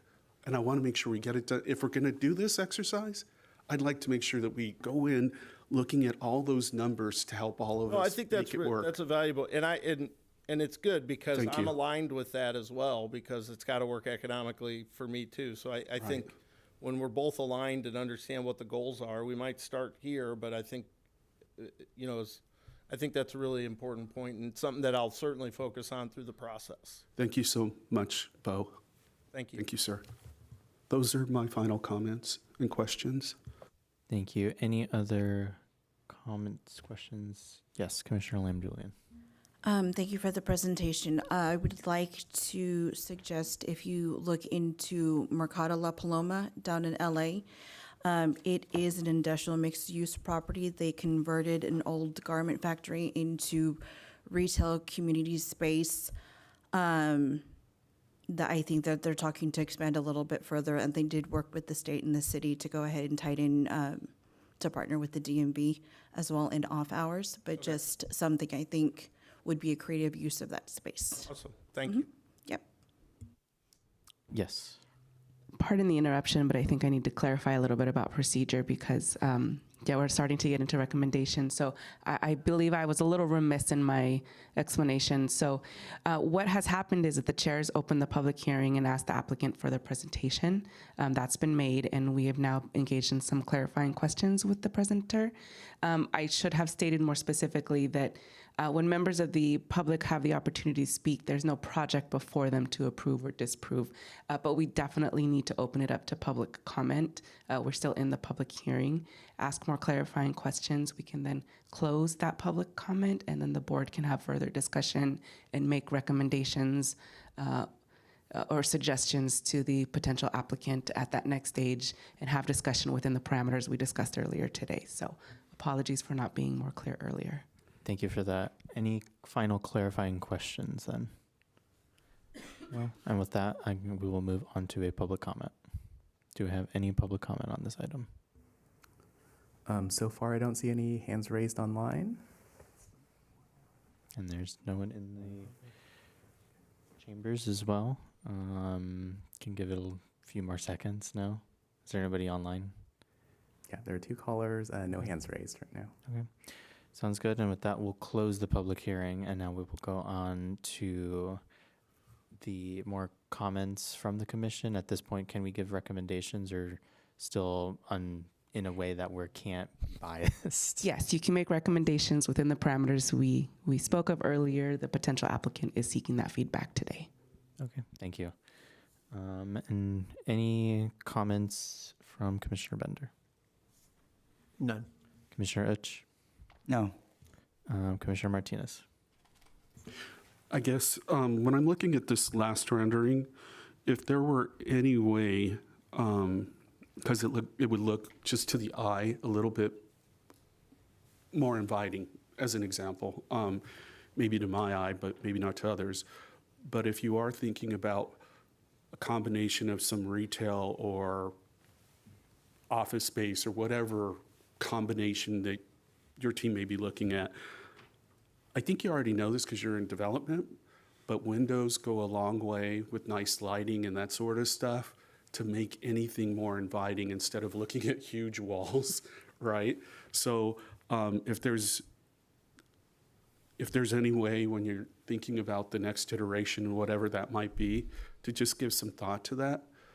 Because, if you see a business and there's folks in there and there's some activity and not a wall, it just is a little more inviting, right? Mm-hmm.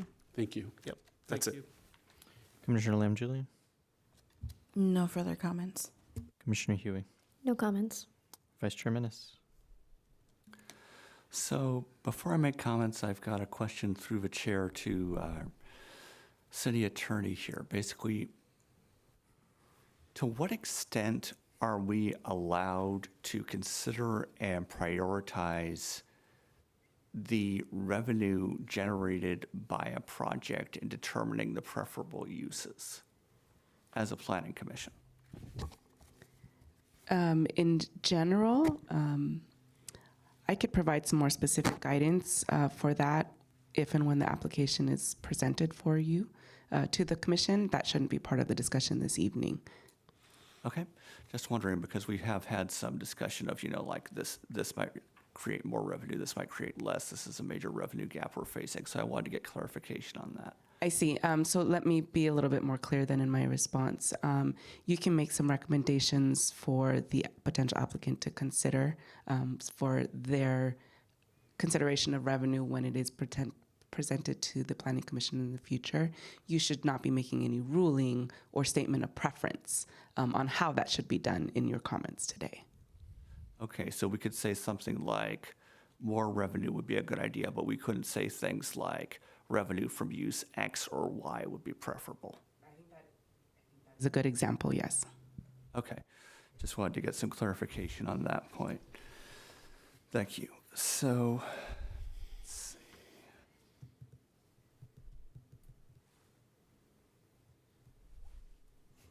I think I may have already made many of my comments earlier, but during the questions phase. My apologies for that. What was it?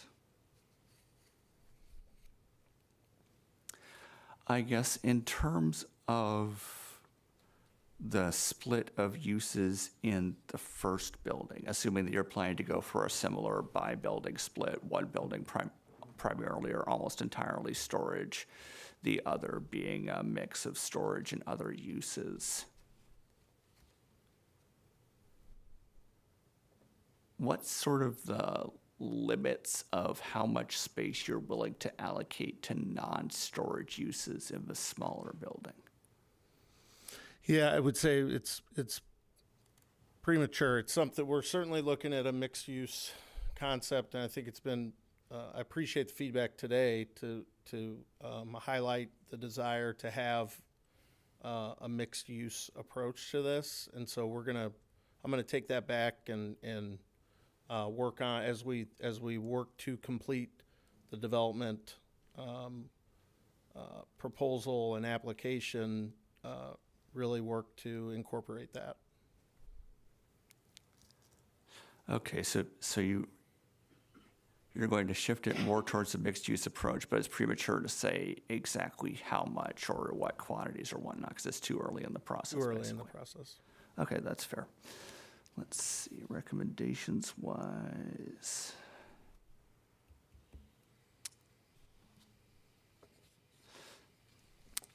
I guess I sort of have a follow-up question to Commissioner Martinez's question earlier about windows. Was the window question primarily linked to the first building, the one that's farther towards San Pablo Avenue, or the second one? Because the first one, if you're looking at attachment C, which has some more detailed breakdowns of that one in particular, seems like it's got a fair amount of windows at several points. Like on the west elevation, you can see that on page 38.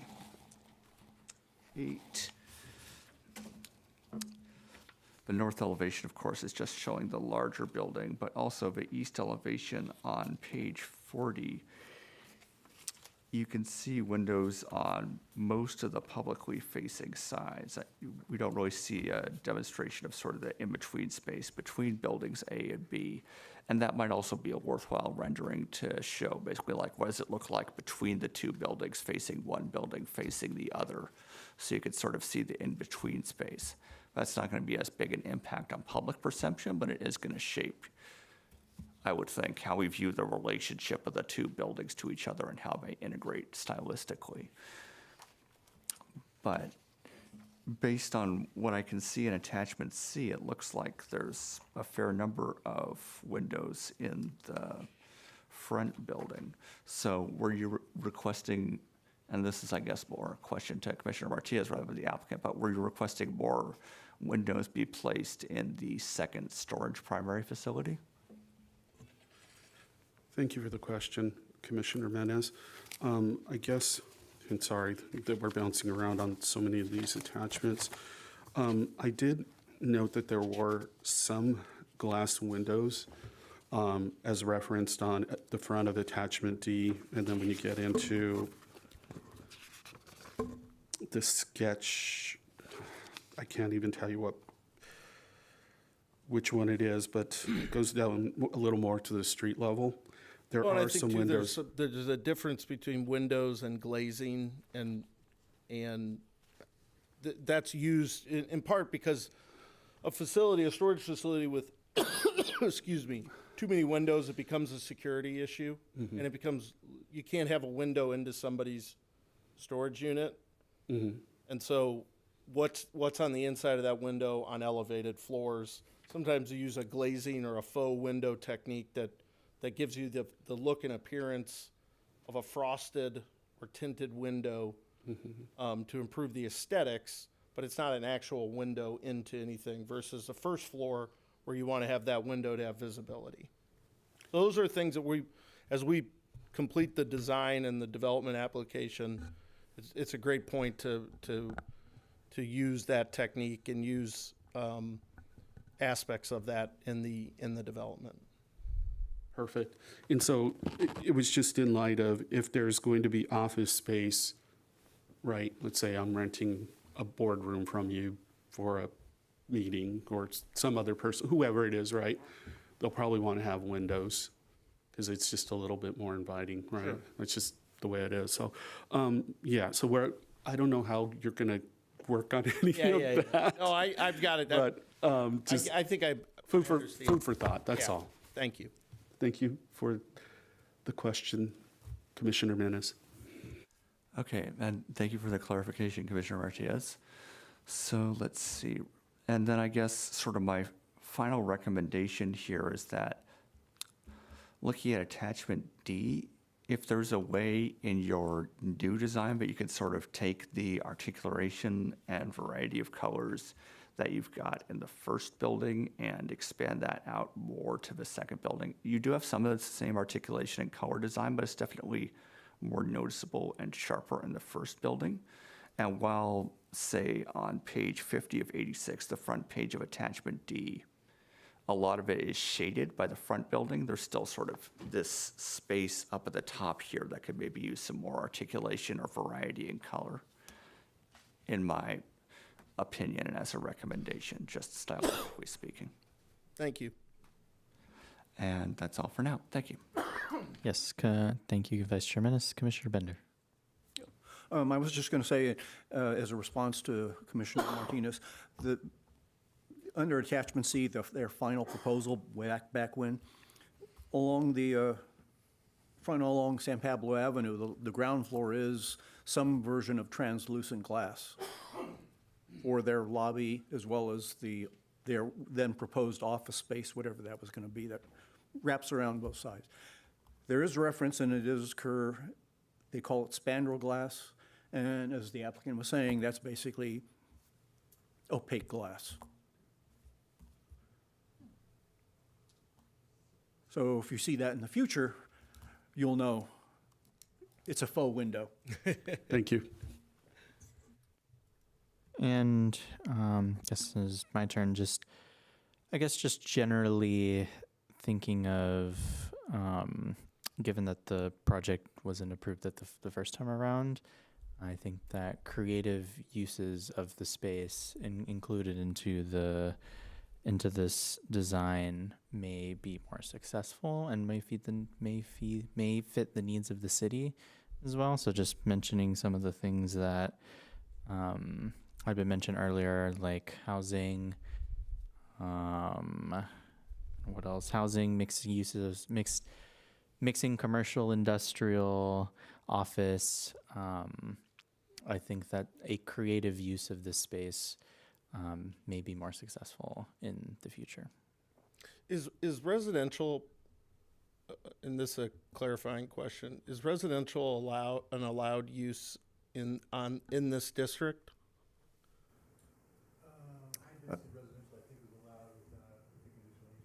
Yeah, it requires approval of conditional use permit, but you would also need the conditional use permit for the self-storage anyway, so it could, be part of the same proposal. But how do you define high density? Is there a In this area, I want to say it's 20 to 30 units per acre.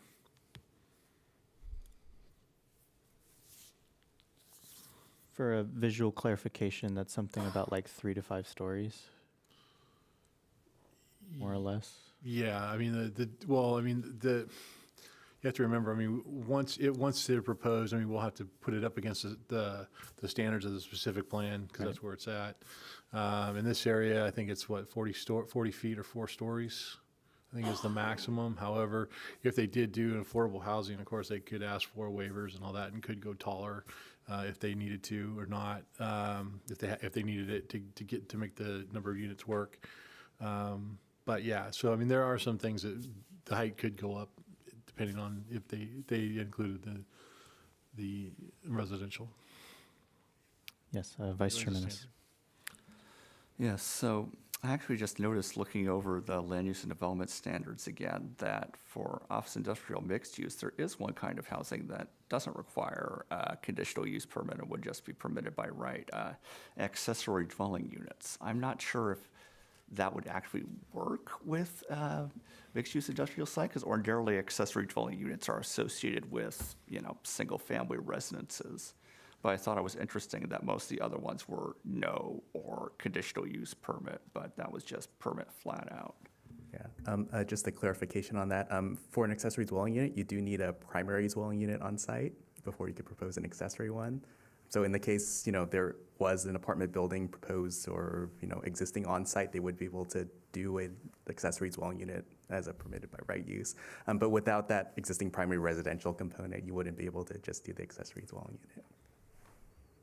Okay, just wanted to double check on that, because there's been a lot of changes in accessory dwelling unit rules since 2019 in particular. Yes.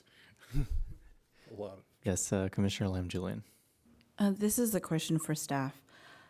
So then, could I strike my previous comments and rephrase it as, would the applicant consider leaning more towards retail industrial mixed use? An example would be the Mercado La Paloma.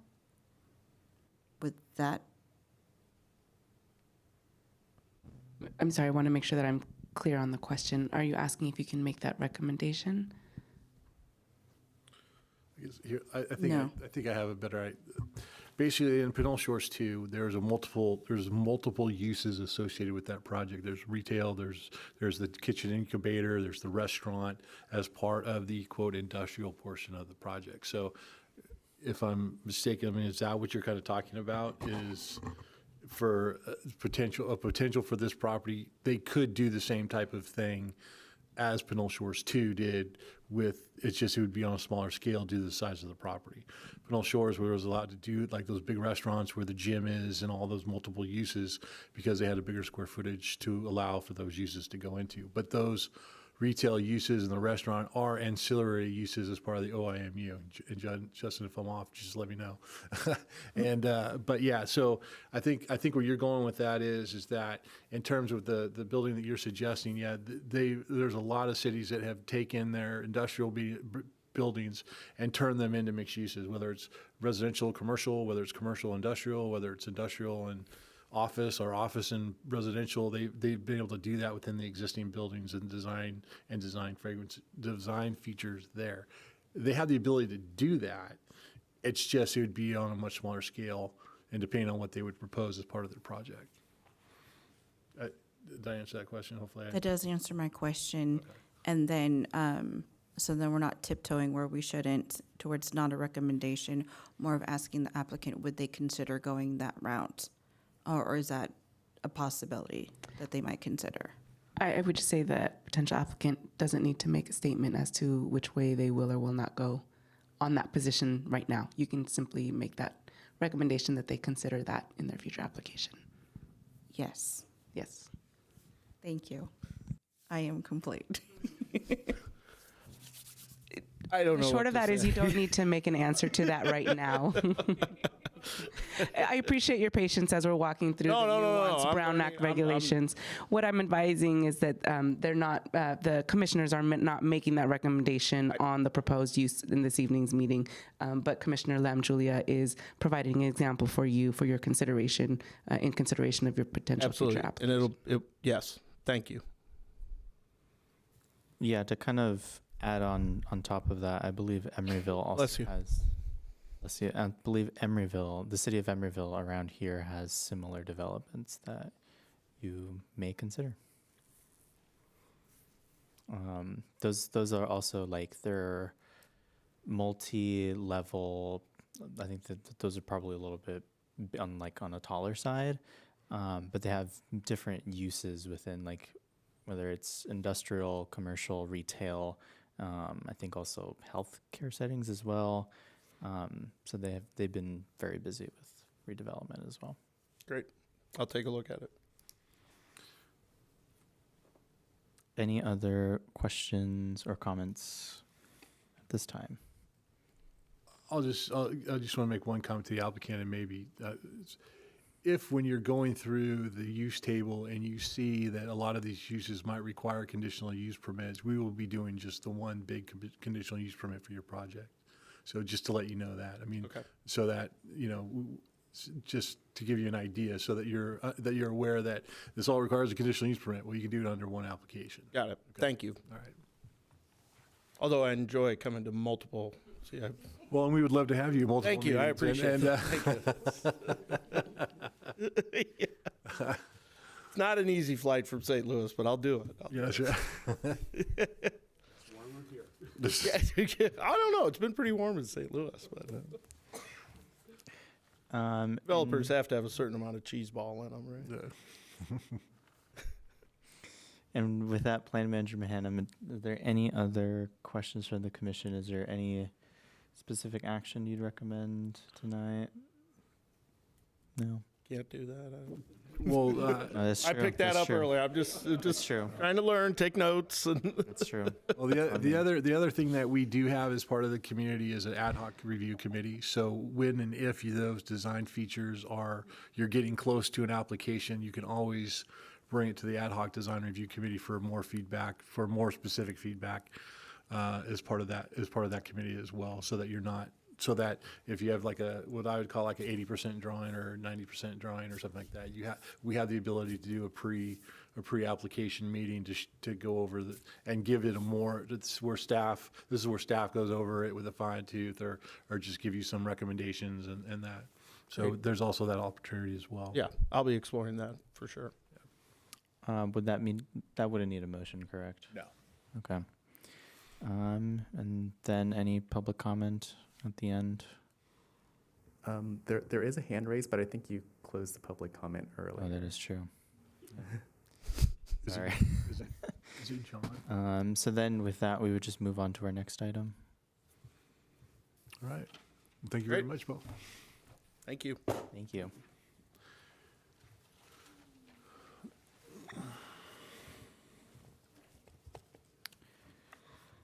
All right, and then the next item is our old business, which we have none, and then we have our new business, which we also have none. Next up is our city planners report, city planner and commissioners report, planning manager Hannum. Is there anything you would like to report out? Yeah, a few things. Your next meeting is going to be very big, so be prepared to come. We have 3 items so far, maybe a 4th one. We're working on that for the next meeting. I also wanted to bring up the workshop that you did for AP and 80. We will be wanted to make sure that the commission know that the council will be hearing that item probably here in the first quarter of this year. What we would ask that if the planning commission, because that was a planning commission action, either nominate somebody to be the spokesman of the planning commission, because you did make recommendations as part of the program, and so it'd be nice to have one person or people there from the planning commission who had discussion points of that item, be able to speak on the item as part of that project or part of that part of that, I'll just get part of that project. So, so if you would either yourself or nominate somebody to be a spokesman for the planning commission for that, that would be that it would be easier for you to speak at the commission meeting. I mean, you can always speak as a citizen at all meetings, however, but in terms of the planning, if you're speaking for the planning commission, then the planning commission needs to appoint somebody to be able to speak for the planning commission at the city council meeting. Okay. Yes, Vice Chair Menace. Is that going to be the sort of thing that needs a formally Brown Act noticed action, or is that something that the commission can sort of do off to the side, as it were? You can, go ahead. I would recommend adding that as an agendized item at a future planning commission meeting. Okay. Then in that case, I would like to make a motion to add that to our next, Okay. to our next We'll meeting. put that on 26th. Appointment of planning commissioner for city council item. Okay. Do we need to vote on that or no? Just through consensus? Just a general consensus is fine. Okay, that's fine. Anything else you'd like to report out? Well, we're continuing with our APR report. Justin's working on that and getting that out. It's for our report to the HCD regarding our housing element update and all of our housing we've gotten over the last year or two. So we're working on getting that out. That'll be in April. It goes to council in March. We have the gas station moratorium will be going to the council on the 20. Will be coming here on the 26th, right? It'll be coming here on the 26th into the council, their second meeting in February. They will also, we're trying to get together the parcel map for the post office to be in front of you. So we're finalizing some title stuff and getting that lined up, and hopefully we'll have that in front of you. We are continuing to work with the property owners at Pinole Vista and 80, continuing to work with them and getting ideas of what their ideas and for their properties and all that. So we haven't had any updates, but we're continuing the conversations with that. We are working on, of course, we still got the odds and the parklets. Hopefully will be coming to you in February. So we're wrapping that up in January. So hopefully I get something to you guys late February. For at least for objective development standards. So those will be recommendations to the city council as part of the ordinances. In terms of that, I think that's all I have, unless Justin, you have some few things that.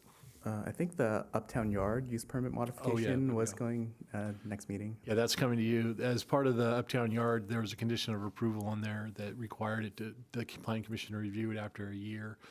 We're going to bring that forward. The property owners also recommended some changes more towards the operating schedule that was permitted. So we'll be putting that together for you at your next meeting as well. And then, I think that's the last of it. So.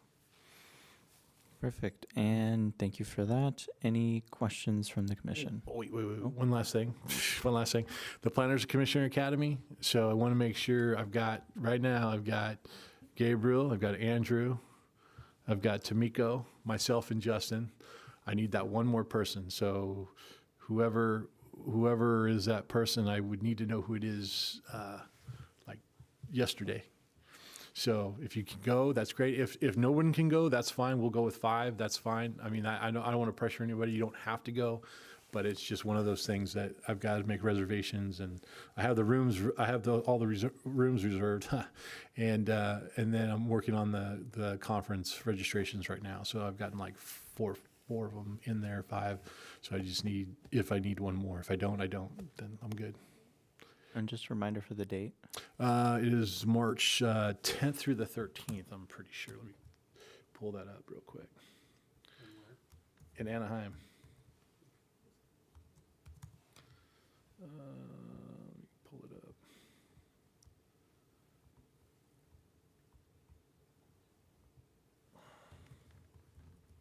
up. Could you also repeat who's attending at the moment? Currently, I have Commissioner Uch, Chair Sandoval, Commissioner Huey, myself and Justin so far. And I'm looking for either one more, or I'm looking to close it all out and just do what I need to do and finish my reservations, and we'll be good to go. So either one. And it is the March 11th through the 13th. I was closed. So Wednesday. So you'd come in on a Tuesday because it's in Anaheim, so you'd have a day of travel. So it'd be Tuesday, basically Tuesday the 10th, and then we'd be leaving Friday the 13th. Ooh. Saying. Is there anyone else on the commission that would like to attend?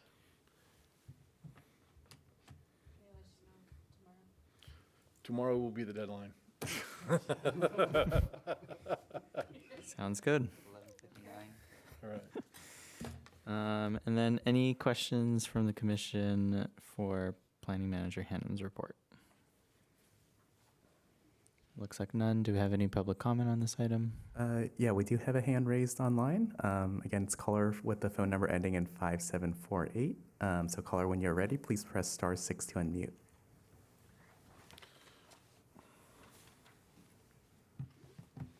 Hello, can you hear me? Yes, we can hear you. Yes, my name's Anthony Vosbrink, longtime resident, taxpayer, City of Pinole, over 50 years. Just to follow up on a few things, with the what is the status of any open city properties? I know Planning Manager Hannah mentioned maybe one or something, but can we get a quick update on what's happening with the Faria House property? And I thought it was odd because the two other single-family homes right adjacent, right next door to the Faria House over the last few months was up for all in a row, like three little houses in a row. But then also the property across the Pinole Valley High School corner where the old Union 76 gas station was, next to the big storage unit there.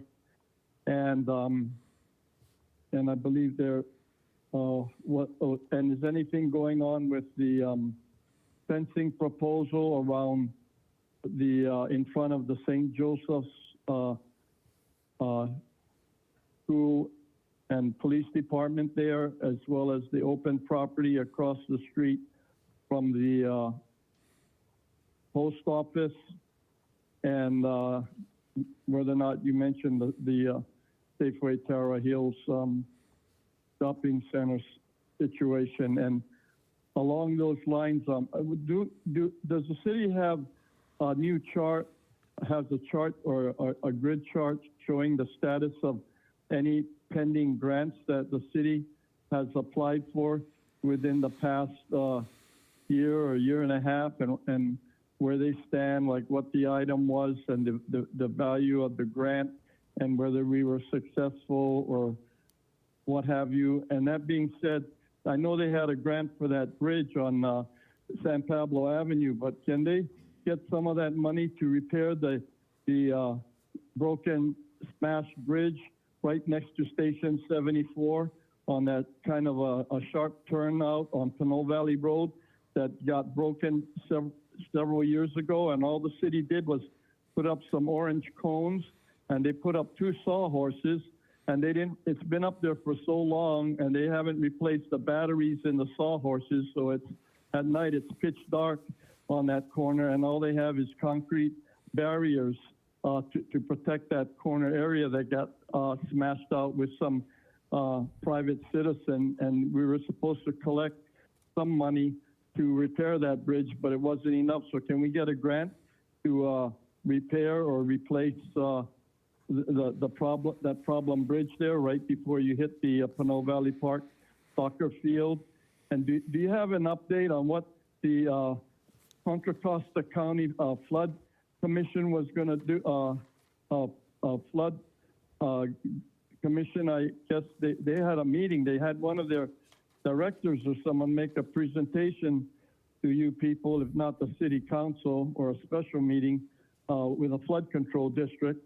And right behind Sprouts, that problem has gone from bad to worse. And I warned them over the last few years, and Mr. Hannum knows that myself and other people were concerned about that big landslide breach on the north east side of the creek there between the Sprouts parking lot and the barbecue, the Hot Wings retail property stores. And that breach, the big breach there, and there's a few others further down by the school across the street, the big one got bigger, it got deeper and wider with the last two big rainstorms, and it's basically half the tarp's been blown off.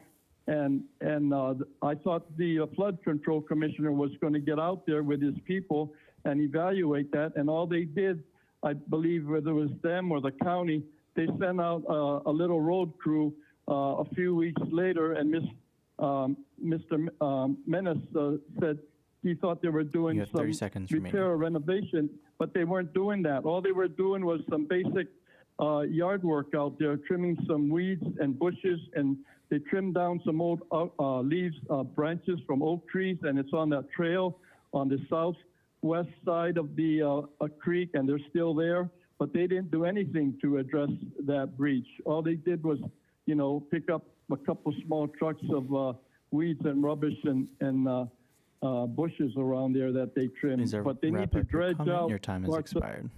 They need to dredge out part of that creek. Thank you. Thank you for your comment. Planning Manager Hannum, is there anything here that we would be able to respond to? Yeah, I can respond to a couple of these things. The properties that are for sale, yeah, they're continuing to be for sale. I know there's been some offers on some properties. I think the council is going into an executive session on a couple of them. So they're continuing to move slowly, but they're continuing to move. Regarding the Faria property, I'm not quite sure the sale of that or where that's at directly, but I know it's just one of the properties that I know that the city's been working on moving on. In terms of the flood control issues, I have no idea about the flood control issues. I'd have to follow up with Public Works to see where they're at regarding those breaches and what's being done. Because that's flood control protection of the county. So we'd have to get an update of what's going on. I can check with Public Works Director El Guini to discuss those. The open parcel across from that's another one for sale that the city is looking at. We haven't had really any offers on that property. We don't have a chart, and I know exactly what he's talking about regarding the chart of the grants and what we've applied for. We probably do on an internal basis, but I don't know if we have one for our external basis, and what's been applied for, what we've gotten. So that I can ask about that just to see where we are with that, or is that something that the council will be presenting, or staff will be presenting to the council, because that's be a council item. In regards to the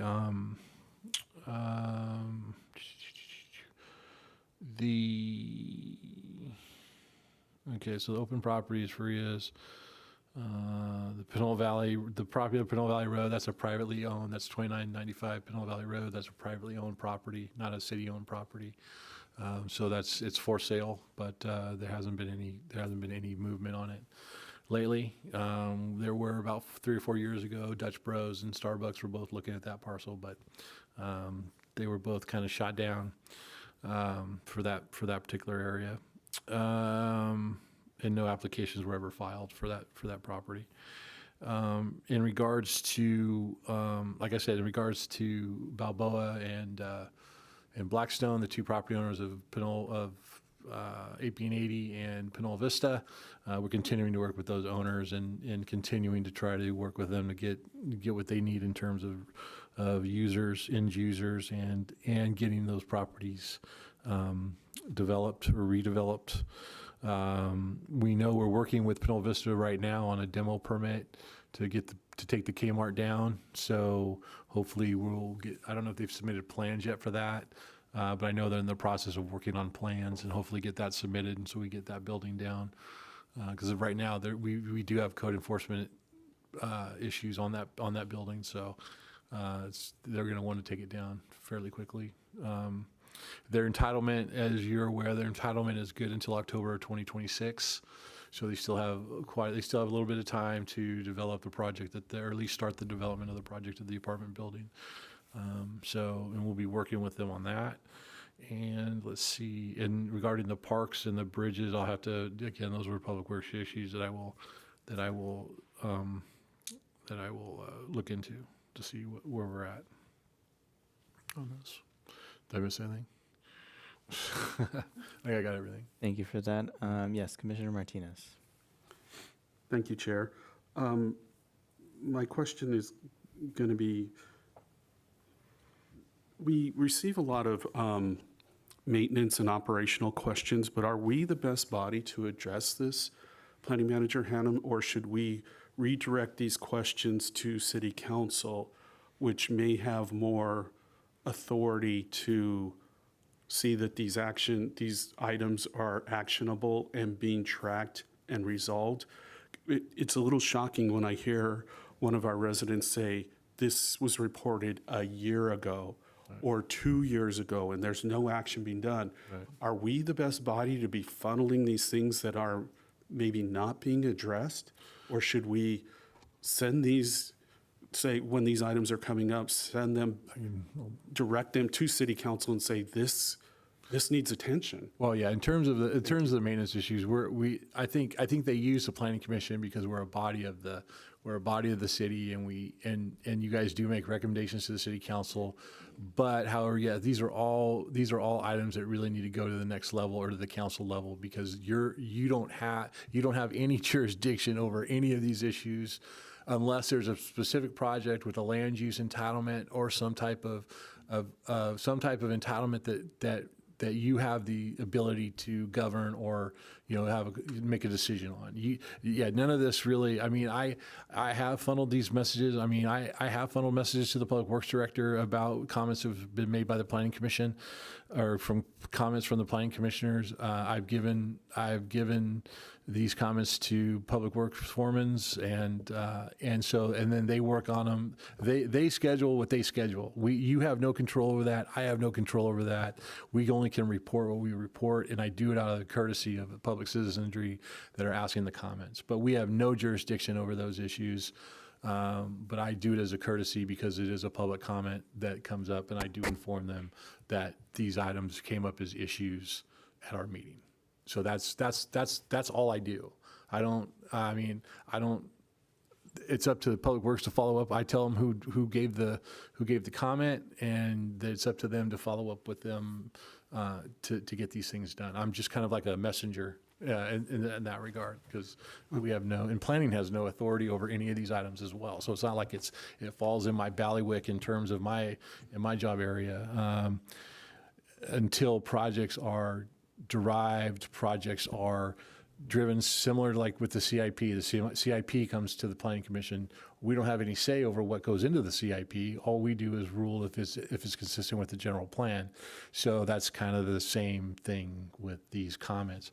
I have no problem taking them to the Public Works Department, and I do. And but these are all issues that need to be brought up at the City Council or the other committees that the city has, either the TAPS. I don't even think a lot of these are TAPS committees things, or there's a Citizens Advisory Committee. I think that no, that one's gone. But there's TAPS, there's Community Services, and then there's us. I think are the three commissions. So really, it's just submitting work orders to Public Works, submitting things to Public Works to get these items looked at. Okay, I guess, and again, I was just going to further on that, thank you, Commissioner Martinez, just to provide some general direction. When public comments are made for items outside of the jurisdiction of this body, at that time, the members of the public can be directed to the appropriate staff member. It is very courteous and a step beyond for Planning Manager Hanneman to relay those messages, and I think that's great to continue that, but this is also a good time to inform the member of the public where those concerns can be directed to, and always encourage to bring it to the appropriate legislative body. Thank you. And just, I guess, again, Planning Manager Hannum, because these sound like pretty serious items. When I'm hearing words like landslides and things of that nature, that's making me very nervous. We probably should escalate to the leadership and bring it to their attention and ask that there be someone's watching this, because if we've got a citizen that is telling us this stuff year after year and we're not doing something, then it looks like we're not effective in governance. And although it's not in our area, we do need to hand that back over to the appropriate departments and let them escalate that up. That's kind of what we do. I mean, that's kind of, and that's something that, I do have I could use the ROSINs that the Public Works number, I'll give them the Public Works number at the public hearing and let them dial that number. Because that's where, like, anything to do with flood protection, anything to do with park maintenance, anything to do with lighting, light fixtures, anything that does road work, anything that has, those are all Public Works issues that you have really no jurisdiction over. So those are relayed, and those are to be and frankly, they all go to Joe Bingaman. So he's the Public Works foreman. That's where where it starts. Remember, budget, and the city, we're not. I understand some of the complaints, but like with the flood control stuff, there's a whole separate body on that. That's even outside of the city realm. That's a county issue. We just have to make them aware and make sure that they're, because that's on the county in terms of the flood, the passageway that goes through Pinole Creek. So yeah. That's basically, it needs to get forwarded to, and it's been my understanding after talking with Public Works that they've instructed, even at council meetings, that the people need to call certain phone numbers, and those are the numbers that need to get done so that they can get put into a work orders process, because that's how Public Works works. They work on work orders and that kind of a process so they can get scheduled and or do whatever Public Works does on that end of it. So, yeah. But I'll continue to let them know and badger them. The Planning Commission, we've got comments at the Planning Commission meeting, and the Planning Commissioners are all mad at them and don't like them, and I'm just kidding. That they're tired of hearing that you guys aren't doing your job. No, it's I probably should have said that, but it's only 7 guys or 8 guys that are doing the whole shebang. So there's not a lot of staff out there doing it, and they're busting Heine. And so give those guys a lot of credit on that. But so yeah, I will refer these comments to the Public Works Department and make sure that make sure that they have them, and we take them off our minutes. So these will all be even though the counselor told us they're not pertain to our general business, but we put them in the minutes because they were public comments. So we just say they'll be in our minutes as well. So just to give you that. So. Thank you for that, and thank you also for sending those comments. You're welcome. To the appropriate people. Any other questions or comments on the commission from the report? All right. Do any of the planning commissioners have anything that they would like to report out? Nope. And moving on to our next item, any communications? Yes, Vice Chair Menace. Yes, so just want to note a few events that are coming up in the city over the next couple of days. There's going to be the usual senior food distribution at the Senior Center tomorrow from 10 to 11 a.m., I believe. You still need to go through a standard application process and so on, but you can do that at the Senior Center in person. When you show up there, they have all the necessary paperwork. There's also going to be a special city council meeting tomorrow that's going to be mostly closed session items and one consent calendar item on landscape and lighting district. On Wednesday, there's going to be a meeting of the finance subcommittee at 3 p.m., which is interesting. Usually you don't see those until April. And also on Wednesday, there's going to be a sort of community listening session from West Contra Costa Unified School District from, I believe, 6 to 7 p.m. at Pinole Middle School, if people are interested in any of those things. That's all. Thank you. Thank you for that. Any other communications? Nope. And with that, our next planning commission. Chair, I do see a hand raised online for. Okay. Yeah. Okay. I'm gonna take that. Same caller, ending in 5748. Yes. Please go ahead whenever you're ready. Yes.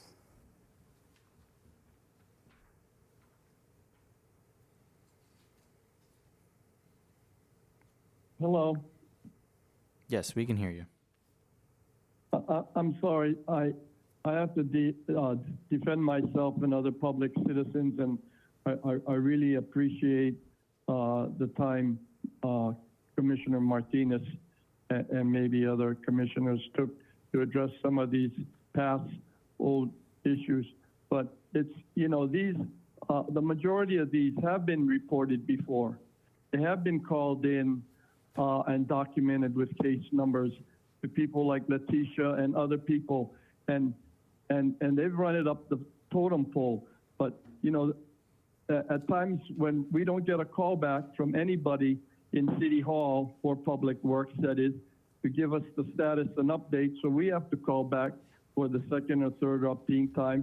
It's not fair to the public and the community, you know, to do their job, to be able to follow up on this and follow up on that. That's what we're paying them the big bucks for, these directors and managers.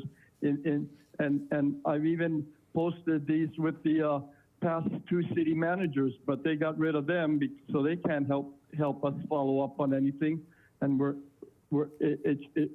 people have to start being held accountable for what they should be doing. And they take the items off their workload or case list, you know, and I've seen it happen. And so that's like the case is closed. They didn't want to repair the planks at the senior center Cross Bridge, or the one they're waiting for a lawsuit, the one at the dog park and the soccer field and other things. It took me a few years to find out the city has a lawsuit against AT&T, for that matter, with the telephone poles strung together with duct tape and wires over there on Pinole Valley Road and Shade Drive on the corner there, Pinole Valley Road, that's impeding half of the ADA access and so on. I've reported issues about Caltrans, and they haven't fixed the potholes on the on-ramps as well. And I reported that to the director and other people. They say to call Caltrans, write Caltrans, or call into the city of Pinole. We've done our due diligence. Now it's time for the city of Pinole to do theirs, you know, as a taxpayer and what have you, and have a follow-up protocol for them, these people, to be held accountable in these positions, rather than keep hiring and firing people and giving people raises and changing their job titles so they can, you know, so we can keep them in the same position. In the private sector, these people wouldn't be working with us if they can't take care of basic infrastructure problems within a little city of Pinole of 20,000. And as far as the Public Works Department, I've seen 3 or 4 Public Works people, if not up to a half a dozen, doing one job at one place or two or another, or hanging out at the dog park, at Station 74, if not out at the soccer field or the baseball field at 2 or 3 in the afternoon. They're doing whatever they do to get together and work on a 1-man or 2-man project. So, you know, it's time, and we got potholes, granted, but the Caltrans needs to replace the on-ramp potholes. No one's holding them accountable, where they came and patched 1 or 2, but they got 3 or 4 all along by Jack in the Box, under that overpass where the lights are out on the overpass Highway 80 on both sides, the Oakland I-80 east, west, north. The lights are out on the overhead freeway. They've been out for over a year and a half now, as well as some of the Caltrans lights on the on-ramp going towards Hercules, right there below Jack in the Box. And I reported that, and other people reported it, but that's still a problem. Anyway, thank you very much, and I hope to hear back from somebody, because I don't want to put it all on the new temporary city manager. She doesn't deserve this, or that being the interim city manager after we lost the last one that was working on a lot of these things for us. Thank you. Thank you so much for your comment. Do we have any other comments? No other comments. Thank you for submitting the public comment. I would highly recommend reaching out to the city council. I do believe that the buck does stop with them for all city issues. As for the Caltrans issues, I've made note of that. Caltrans, you can also reach out to your state representatives since it's a state agency. And this is just from prior knowledge. Caltrans has a system online where you can submit a customer service request. You basically just put in some basic information of the location of the issue, and they do take some time to respond. Unfortunately, they have a lot of customer service CSRs that they call them throughout the district. They call it Caltrans District 4, which is the regional Caltrans area. But they do are responsive in there. I do know that they're working as hard as they can to fix all the potholes on all the freeways across the region. Anything else to add on that? Perfect. Yes, Vice Chair Menace. Just a question, and this is maybe partially to Chair Sandoval and partially to staff. Is it possible that the reason they're not patching the ramp leading from Pinole Valley Road onto I-80 eastbound is because they're maybe getting closer to implementing the lane expansion project, or are those things not linked? I wouldn't be able to answer that. I just know that anything on Pinole Valley Road is still would be under city jurisdiction, if I'm correct, and then the on-ramp itself. Well, Caltrans has an easement over where the bridge is. They've got an easement over there, so it also would depend on, at least underneath the freeway, it would be, sometimes Caltrans will have maintenance agreements with cities to be able to work on like sidewalks and streets on that level. But Caltrans has an easement over all that most of the time in terms of interchanges. In terms of the on-ramps and off-ramps, it could be a scheduling thing. I mean, we don't know their schedule. I mean, they're doing all that improvement in Martinez right now with the off-ramp. Who knows? They're not coming this way and then when they finish that project. So we would have to take a look at their maintenance schedule, because they have maintenance schedules that they use. So, yeah, so that's kind of how we would look at that.